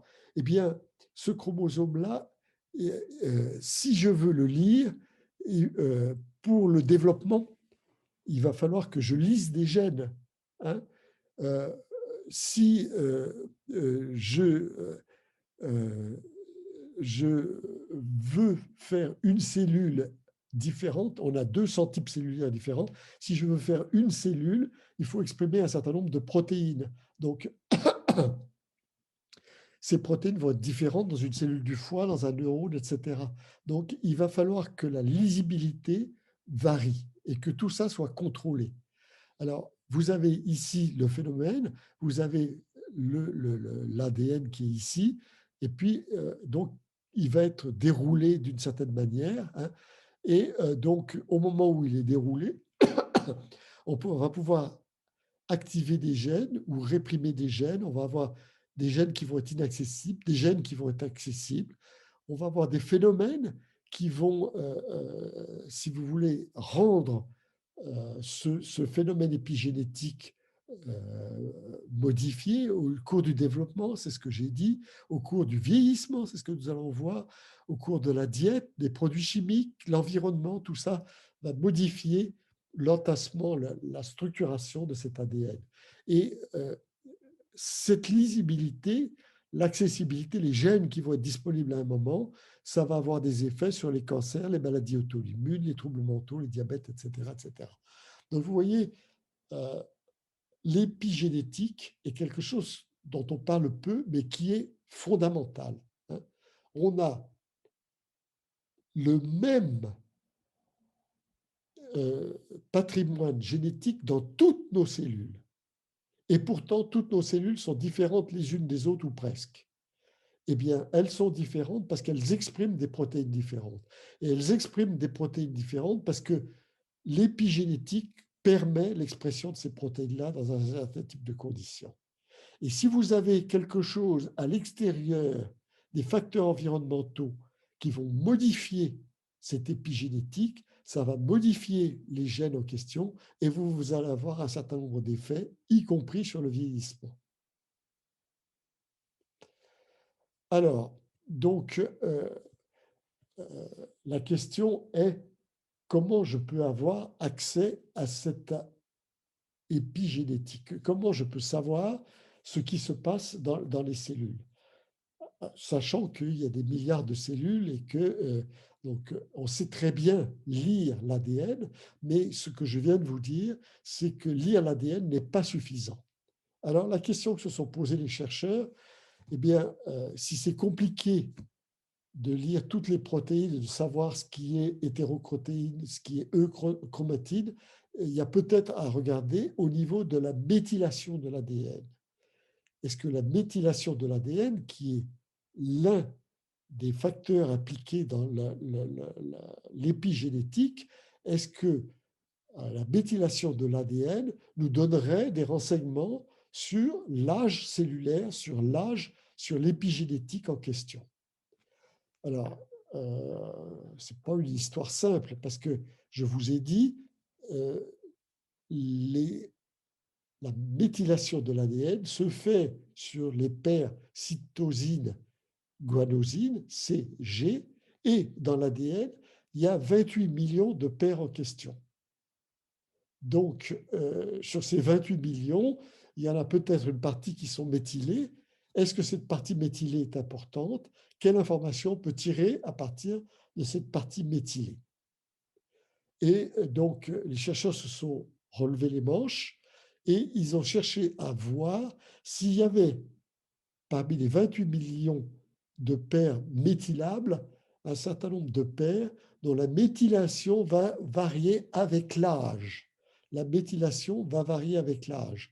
Autrement dit, dont est-ce que l'épigénétique, on peut en avoir une idée avec l'âge, de variation de l'âge épigénétique par l'intermédiaire de la méthylation. Alors, il y a un chercheur qui s'appelle Horvat, qui a été vraiment le précurseur, l'homme qui a travaillé sur la question. Donc ici, ce travail, attention, c'est le premier travail qu'il a publié en 2011. Alors, si vous voulez travailler dans un laboratoire, il s'est aperçu que, en fait, il travaillait sur des jumeaux. Et l'idée, c'était de savoir si les jumeaux avaient des méthylations qui étaient équivalentes ou pas, etc. Donc, le rouge et le vert, c'est différents types de jumeaux. Et donc, il s'est aperçu que ce qu'il voulait voir, c'était quelque chose qui est aberrant, c'était voir s'il y avait des orientations sexuelles différentes chez des vrais jumeaux en regardant l'état de méthylation. Vous voyez, ça, c'est bien des questions que se posent les chercheurs. Horvat ne se posait pas cette question-là, mais il était dans un labo où on se proposait de regarder ça. Et du coup, les gens ont regardé la méthylation des jumeaux en fonction de leur âge. Ils se sont aperçus, avec surprise, qu'il y avait des sites de méthylation dont la méthylation variait avec l'âge. Et voilà 3 de ces sites. Et donc, l'âge, 15 ans, entre 75 ans, ici. Et donc, la méthylation du site, elle va être oui ou non, c'est-à-dire 0 ou 100. Hein. Et donc, il regarde en fonction de l'âge et il trouve que sur ce site-là, en fonction de l'âge, la méthylation diminue. Sur ce site-là, en fonction de l'âge, la méthylation augmente. Et sur ce site-là, la méthylation diminue. Hein. Et donc, ce chercheur en particulier, David Horvat, dit je vais pousser ça, je vais aller jusqu'au bout là-dedans. Personne n'y croit, il n'arrive pas à publier son boulot, et en fait, il est obligé de... Ah non, si vous voulez, dans cette publication-là, la première publication, il a été plus loin, et donc, voilà l'âge observé, c'est-à-dire ce qui était en abscisse dans l'image précédente, et il se sert de la méthylation pour essayer de faire une prédiction d'âge. Et voilà ce qu'il observe. Il observe qu'il a quand même quelque chose qui va, si vous voulez, ça peut monter, ça peut descendre, mais vous pouvez, à partir des 3, les manipuler ensemble. C'est un biophysicien, c'est un mathématicien, et il va les manipuler ensemble, et il va arriver à cette courbe, l'âge observé, c'est-à-dire j'ai 50 ans, et si je regarde la méthylation des 3 sites, je peux arriver à quelque chose qui me dit ce qu'est la méthylation à 50 ans. Et il arrive à quelque chose de relativement raisonnable, c'est-à-dire qu'il fait une prédiction à 50 ans près. C'est-à-dire que l'âge réel, si j'ai cette méthylation-là, l'âge réel a 50% d'âge, 50% de chance d'être à moins de 5,2 années de l'âge prédit. Et ça, c'est fait avec 3 sites de méthylation. Et si vous voulez, donc, lui est convaincu, la communauté scientifique ne l'est pas, et va se lancer dans un travail absolument énorme. Il va regarder, alors la publication qu'il va faire, elle va être de 2013 ou 2014, je crois, et donc il va travailler sur des échantillons, sur des banques de données qu'il va trouver. Il va prendre 82 individus qui ont donné 51 tissus. Et sur les 51 tissus, il y a 8000 échantillons qui ont été analysés. Donc, il reprend ces échantillons et lui essaye de déterminer à l'aide de machines qui ont fait des progrès entre-temps. La première séquençage de l'ADN, c'est dans les années 2000, on est en 2013-2014. Donc, on est capable de repérer les paires CG qui sont méthylées. Et donc, il fait tourner ça sur 8000 échantillons à la fois. 8000 échantillons, et au départ, il va mettre dans les 8000 échantillons 27 000, je crois, sites CG méthylables. Et donc, il a des échantillons qui vont dire, ici je suis méthylé, ici je ne suis pas méthylé. Et il prend des tissus, c'est-à-dire quelque chose qui n'est pas un ADN, ce n'est pas 0 ou 100, c'est quelque chose entre les deux.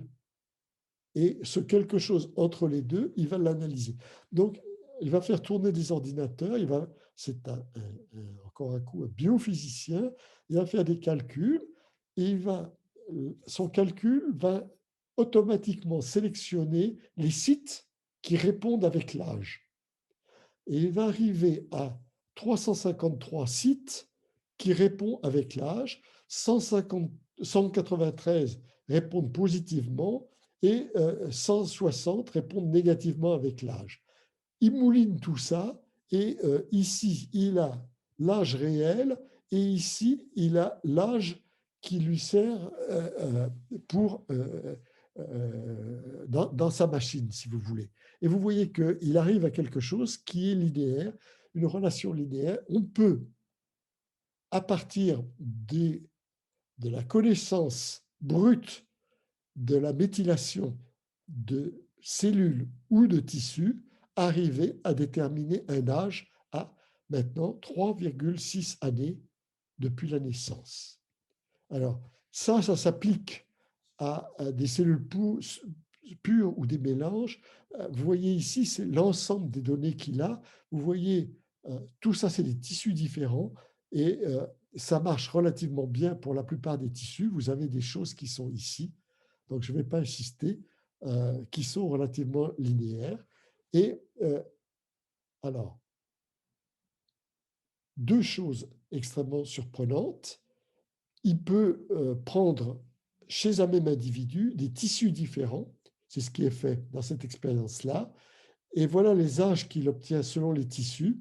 Donc, si vous regardez du poumon, si vous regardez du pancréas, si vous regardez du jéjunum, etc., si vous regardez les différents tissus, vous avez l'âge qui apparaît. Donc, vous avez des organes qui ont des taux de renouvellement, des organes qui ont des physiologies différentes, qui fonctionnent de manière différente, et pourtant, quelque part dans le noyau, il est écrit un âge qui est l'âge épigénétique. C'est l'âge qui contrôle l'expression de l'ADN. Hein? Et ça est vrai pour des cellules qui se divisent, comme les leucocytes, les globules blancs, qui vont avoir un temps de vie de quelques jours, ou des tissus comme des tissus nerveux, des neurones, qui, eux, ne se divisent pas. Les deux ont enregistré quelque part cet âge épigénétique.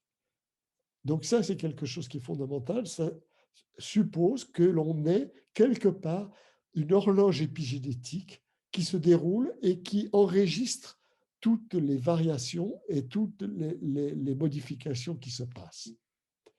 Alors,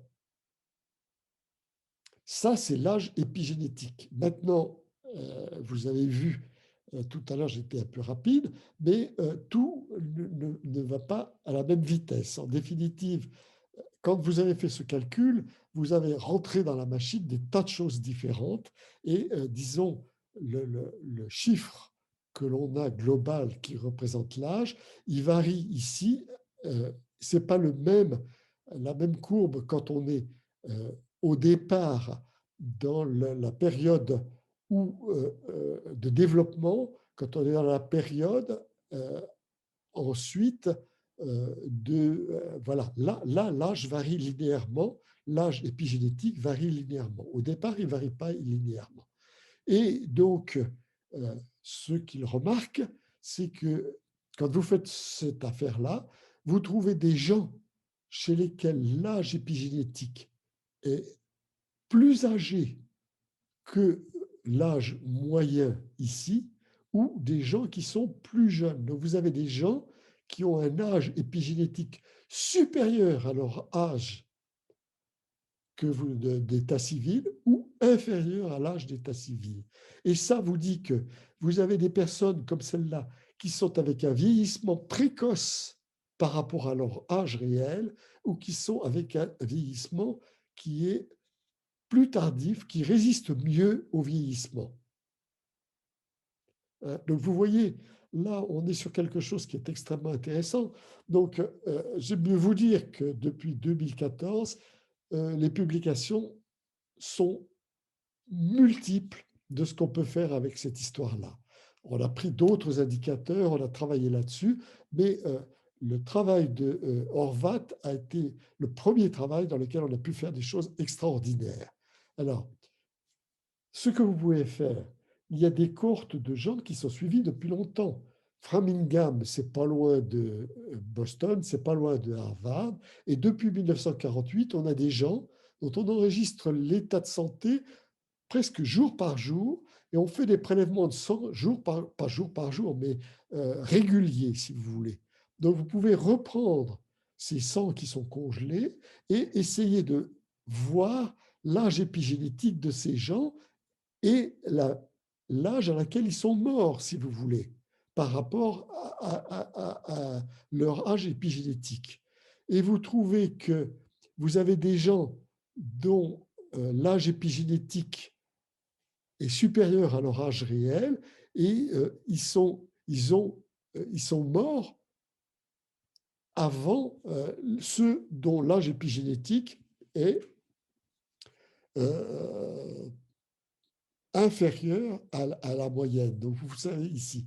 Ou, dit différemment, vous avez ici, si vous êtes à 50 ans et que vous avez un âge épigénétique de 60 ans, voilà votre courbe de vie, la probabilité de votre vie.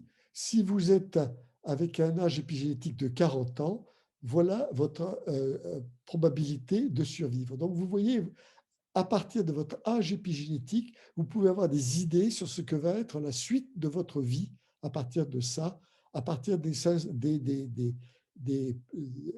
la détermination en question. Une année de différence entre la moyenne et puis votre âge réel vous donne une augmentation de mortalité de 4,5%. Alors, la question que vous me posiez sur les centenaires de votre famille, ils l'ont regardé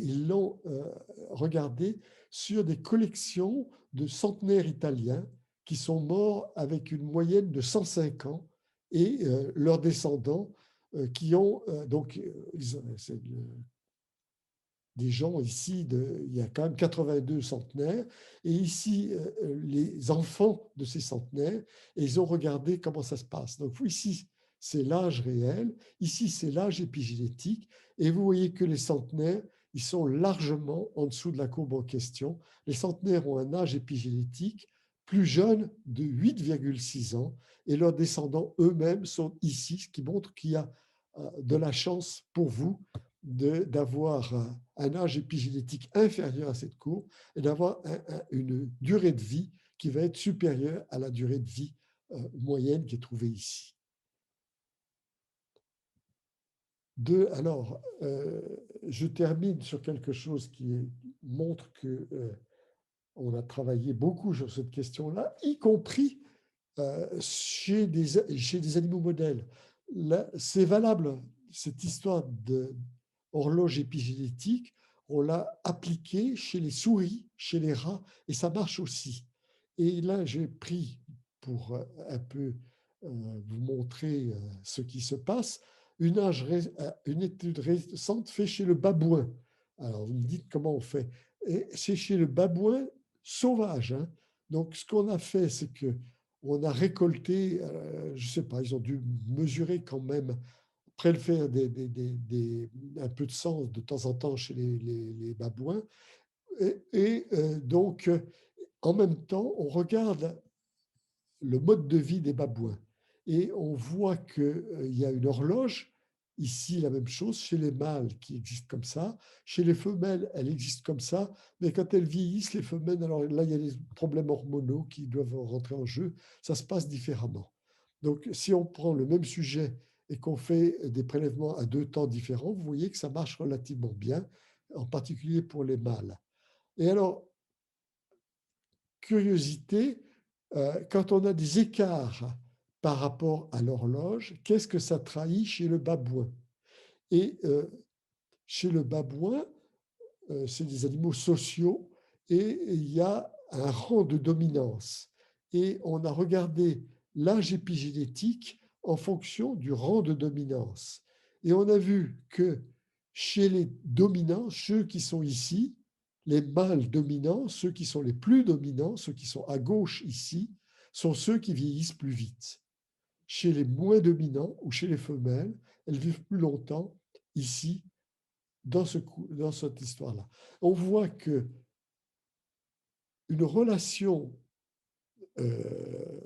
externe, la relation de dominance, a un coût, la relation sociale a un coût biologique, et cette dominance se montre par un raccourcissement de 11 mois du durée de la vie. Donc vous voyez que l'épigénome, c'est un marqueur qui donne à l'extérieur des indications sur ce qui se passe, mais qui enregistre aussi l'extérieur vers l'intérieur pour modifier un peu les choses. Et donc, ce que je dirais en manière de conclusion de cette conférence, c'est que, si vous voulez, à l'échelle moléculaire, on a l'ADN. L'ADN passe par des stages de méthylation que vous voyez là. On a des méthylations différentes au cours du développement, au cours du vieillissement, etc., que vous avez là. Ces vieillissements, ces marques de méthylation, eh bien, on retrouve ce que je disais tout à l'heure, les stress que vous aviez dans la sénescence sont vus ici et sont vus ici. Vous avez ces cellules sénescentes vous avez ce phénomène de sénescence qui se produit. Vous avez cette sénescence qui se produit à l'échelle des organes et qui se produit à l'échelle des individus. Donc, vous avez ce phénomène de sénescence qui enregistre aussi à sa manière ce que dit l'horloge épigénétique. Donc, pour conclure ce que je vous ai dit aujourd'hui, premier point, le vieillissement n'est pas une loi universelle du vivant. Deuxièmement, il y a la sénescence est un phénomène de pléiotropie antagoniste. Dans la première partie de la vie, elle joue un rôle physiologique et s'oppose à la cancérisation en particulier. Et dans la deuxième partie de la vie, elle donne ces cellules sénescentes qui, lorsque nous n'arrivons plus à les gérer, conduit au phénomène du vieillissement. L'épigénome informe la cellule des stress de toute nature. Par exemple, le tabac, on a fait des choses sur âge épigénétique et tabac, âge épigénétique et différentes sortes de choses. Et la dernière question, donc, est-ce que l'épigénome ne fait qu'enregistrer ou bien est-ce qu'on peut intervenir sur l'épigénome pour intervenir sur le vieillissement? Et ça, c'est ce que je vous raconterai la semaine prochaine. Voilà, là maintenant, je suis au bout de ce que je voulais vous dire. Ça, c'est l'annonce pour la semaine prochaine. Et donc, je crois qu'on arrive au bout du temps qui m'est imparti. Si vous avez encore des questions, je suis prêt à y répondre. Oui, moi j'aurais une question. Alors, je suis désolée, c'est très très compliqué la méthylation. Oui. Est-ce que vous pourriez en reparler un tout petit peu parce que j'avoue que j'ai suivi beaucoup de choses, mais la méthylation, là, j'ai beaucoup de mal. Alors, donc, si vous voulez, le point important, c'est épigénèse, épigénétique. Ça, j'ai compris. Le point important, c'est cette histoire-là que l'ADN peut ne pas être dans le même état et passe à travers des états très différents, si vous voulez. Il est compacté. J'ai un ancien élève qui travaille là-dessus. Si vous voulez lire l'ADN quand il est à l'intérieur du noyau, c'est quelque chose d'extraordinaire, tellement c'est compact et tellement ça se fait. Donc, il y a une organisation de l'ADN qui n'est pas visible au premier coup d'œil, parce que c'est, si vous voulez, votre linge sale, quand vous le mettez dans le bac à linge sale, vous poussez avec le pied pour le faire rentrer, vous avez l'impression que c'est ça. Mais en fait, il y a une organisation là-dedans. Et donc, pour faire cette organisation, vous avez des protéines qui sont responsables de ça, les histones, et il y a différents types d'histones qui vont donner des zones qui vont être lisibles, des zones qui ne vont pas être lisibles, et puis il y a l'ADN lui-même qui peut être modifié. Alors, la modification de l'ADN, si vous voulez, c'est rajouter un groupe méthyle, CH3, sur un nucléoside particulier, la cytosine, quand la cytosine est suivie d'une guanosine. Donc, quand vous avez une paire CG, vous avez en face un G, ici un C, le C est modifié, le G ici a un C en face, là c'est modifié. Et ça va faire quelque chose qui ne va pas être lisible par les enzymes qui veulent lire les gènes. Donc, en général, ça va arriver sur des zones de régulation et ça va changer les zones de régulation. Donc, c'est ça la méthylation. D'accord. Donc, cette méthylation, c'est quelque chose, il y a des enzymes qui vont méthyler, des enzymes qui vont déméthyler, et la méthylation, donc le point important qui a été fait et qui a été utilisé par Horvath, c'est que la méthylation change au cours de la différenciation pour passer d'un doigt à un foie, d'un foie à un neurone, etc. La méthylation va changer en cours de différenciation, mais elle change aussi avec l'âge. D'accord. Merci, c'est plus clair. C'est un peu plus clair. Même, on aura ces problèmes qui vont permettre de faire donc ce stress, les différentes choses, parce que, disons, ça va être enregistré par la méthylation. La méthylation, alors, la question, évidemment, à chaque fois qu'un scientifique trouve une réponse, ça lève une question autre, c'est-à-dire qui est-ce qui régule la méthylation, comment est-ce que la méthylation va être réglée. Et je vous ai donné une piste en vous disant que l'environnement peut jouer dans la méthylation, donc la méthylation n'est pas irréversible. Merci.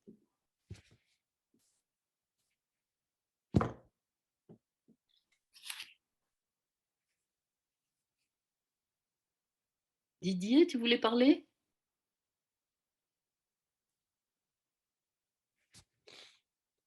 Tu peux remettre ton micro? Attends.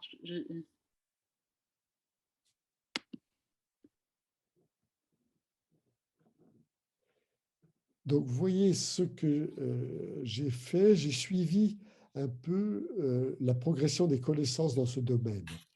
Et je peux vous garantir que les derniers transparents que je vous ai donnés, je ne sais pas si c'est visible chez vous, mais en général, je mets la date de la publication. Et j'ai beaucoup de publications qui datent de 2021, 2020, 2019. Hein. Donc, on est actuellement dans une période où les gens travaillent énormément sur ces questions d'horloge épigénétique. Alors, il y a même des papiers que je n'ai pas pu obtenir qui disent qu'il faut aller sur d'autres horloges, etc. Mais disons que c'est un thème de recherche extrêmement actuel, extrêmement important, desquels les gens espèrent obtenir des données sur les mécanismes du vieillissement et éventuellement, c'est ce que je développerai la semaine prochaine, sur les possibilités d'intervenir sur le vieillissement. Donc, on est loin des potions, hein, on est loin de ce que vous trouvez sur Internet pour vivre 100 ans, ou etc. Didier, tu voulais… Oui. Oui, alors juste une petite question. Est-ce qu'il y a des signes qui pourraient montrer qu'on a un âge épigénétique qui est différent de son âge normal? Enfin bon, est-ce que… Alors, évidemment, ça serait extrêmement intéressant de connaître votre âge épigénétique, mon âge épigénétique, puisque si je suis au-dessus de la courbe, ça veut dire que ça va mal pour moi et que je peux commencer à faire mon testament. Si je suis nettement en dessous, c'est ce que disait madame avec sa famille. Et si vous voulez, la bonne nouvelle, c'est que l'âge épigénétique, il y a une héritabilité de l'âge épigénétique. C'est-à-dire que votre âge épigénétique peut passer à vos descendants, au moins partiellement. Il y a des remises à jour qui se font, mais une partie de l'âge épigénétique passe à votre descendance. Malheureusement, pour faire l'âge épigénétique, c'est quand même très compliqué. Hein. Il faut c'est pas la même chose que de faire la séquence du coronavirus que vous avez dans le laboratoire du coin de la rue. Hein. Il faut si vous voulez, c'est des choses qui sont extrêmement difficiles. Donc, la connaissance de votre âge épigénétique, je ne sais pas si un particulier peut le faire actuellement, hormis les milliardaires. Ça peut être fait. C'est du domaine du possible. C'est du domaine du possible, mais si vous voulez, c'est du domaine… Sur l'homme, j'entends, pas que… Et du domaine de la recherche. C'est évidemment quelque chose qui est extrêmement important. Hein. Mais alors, les chercheurs, quand ils font cette recherche, ils font ça sur quoi? Sur eux-mêmes? Horvat, qui est le premier qui a donc fait, je vous l'ai dit, je ne sais plus combien de milliers d'échantillons. Non. Si vous voulez que ça prenne un sens, vous allez le faire sur des cohortes, c'est-à-dire des ensembles de gens, parce que vous allez essayer de mettre l'âge épigénétique en face de quelque chose. Et il faut avoir ce quelque chose. Donc, vous allez prendre, j'ai dit, la cohorte de gens dans lesquels on a tout leur dossier médical et vous allez essayer de mettre l'âge épigénétique en face d'un dossier médical. C'est pour ça que vous avez parlé des jumeaux tout à l'heure. Oui, j'ai parlé des jumeaux, j'ai parlé des choses comme ça. Oui, alors, vous verrez quand même, la semaine prochaine, vous voyez, je commence à déflorer mon sujet, des gens qui ont essayé de faire un traitement pendant, je ne sais plus, 6 mois, 8 mois, 9 mois, de faire l'âge épigénétique avant, après, pour voir s'ils ont le traitement qui permet de gagner quelque chose, etc. Mais bon, ça c'est limite scientifique, hein, donc tout le monde n'y croit pas. Voilà. Y a-t-il d'autres questions? Ben, écoute, Jean-Pierre, on va te remercier peut-être pour cette passionnante… Passionnant. Et je crois qu'ils vont tous vouloir que je leur envoie l'enregistrement pour réviser avant la semaine prochaine. Ah oui, il y a intérêt à relire et relire. Voilà. Est-ce qu'il y aura les images avec les… Ah ben, il y a tout ce que tu vois là. Si vous voulez, comme l'année dernière, je peux vous envoyer le PowerPoint. Hein, mais, Ah oui, le PowerPoint, c'est ce que je voulais dire par image. Oui, voilà. Très bien. Elisabeth, tu m'envoies l'enregistrement aussi parce que je ne l'ai pas fait. Bien sûr. Très bien. C'était passionnant. Merci beaucoup. Passionnant, passionnant. Merci. À la semaine prochaine. À la semaine prochaine. Alors, à la semaine prochaine, je vais arrêter l'enregistrement là. À jeudi. Et puis. Au revoir.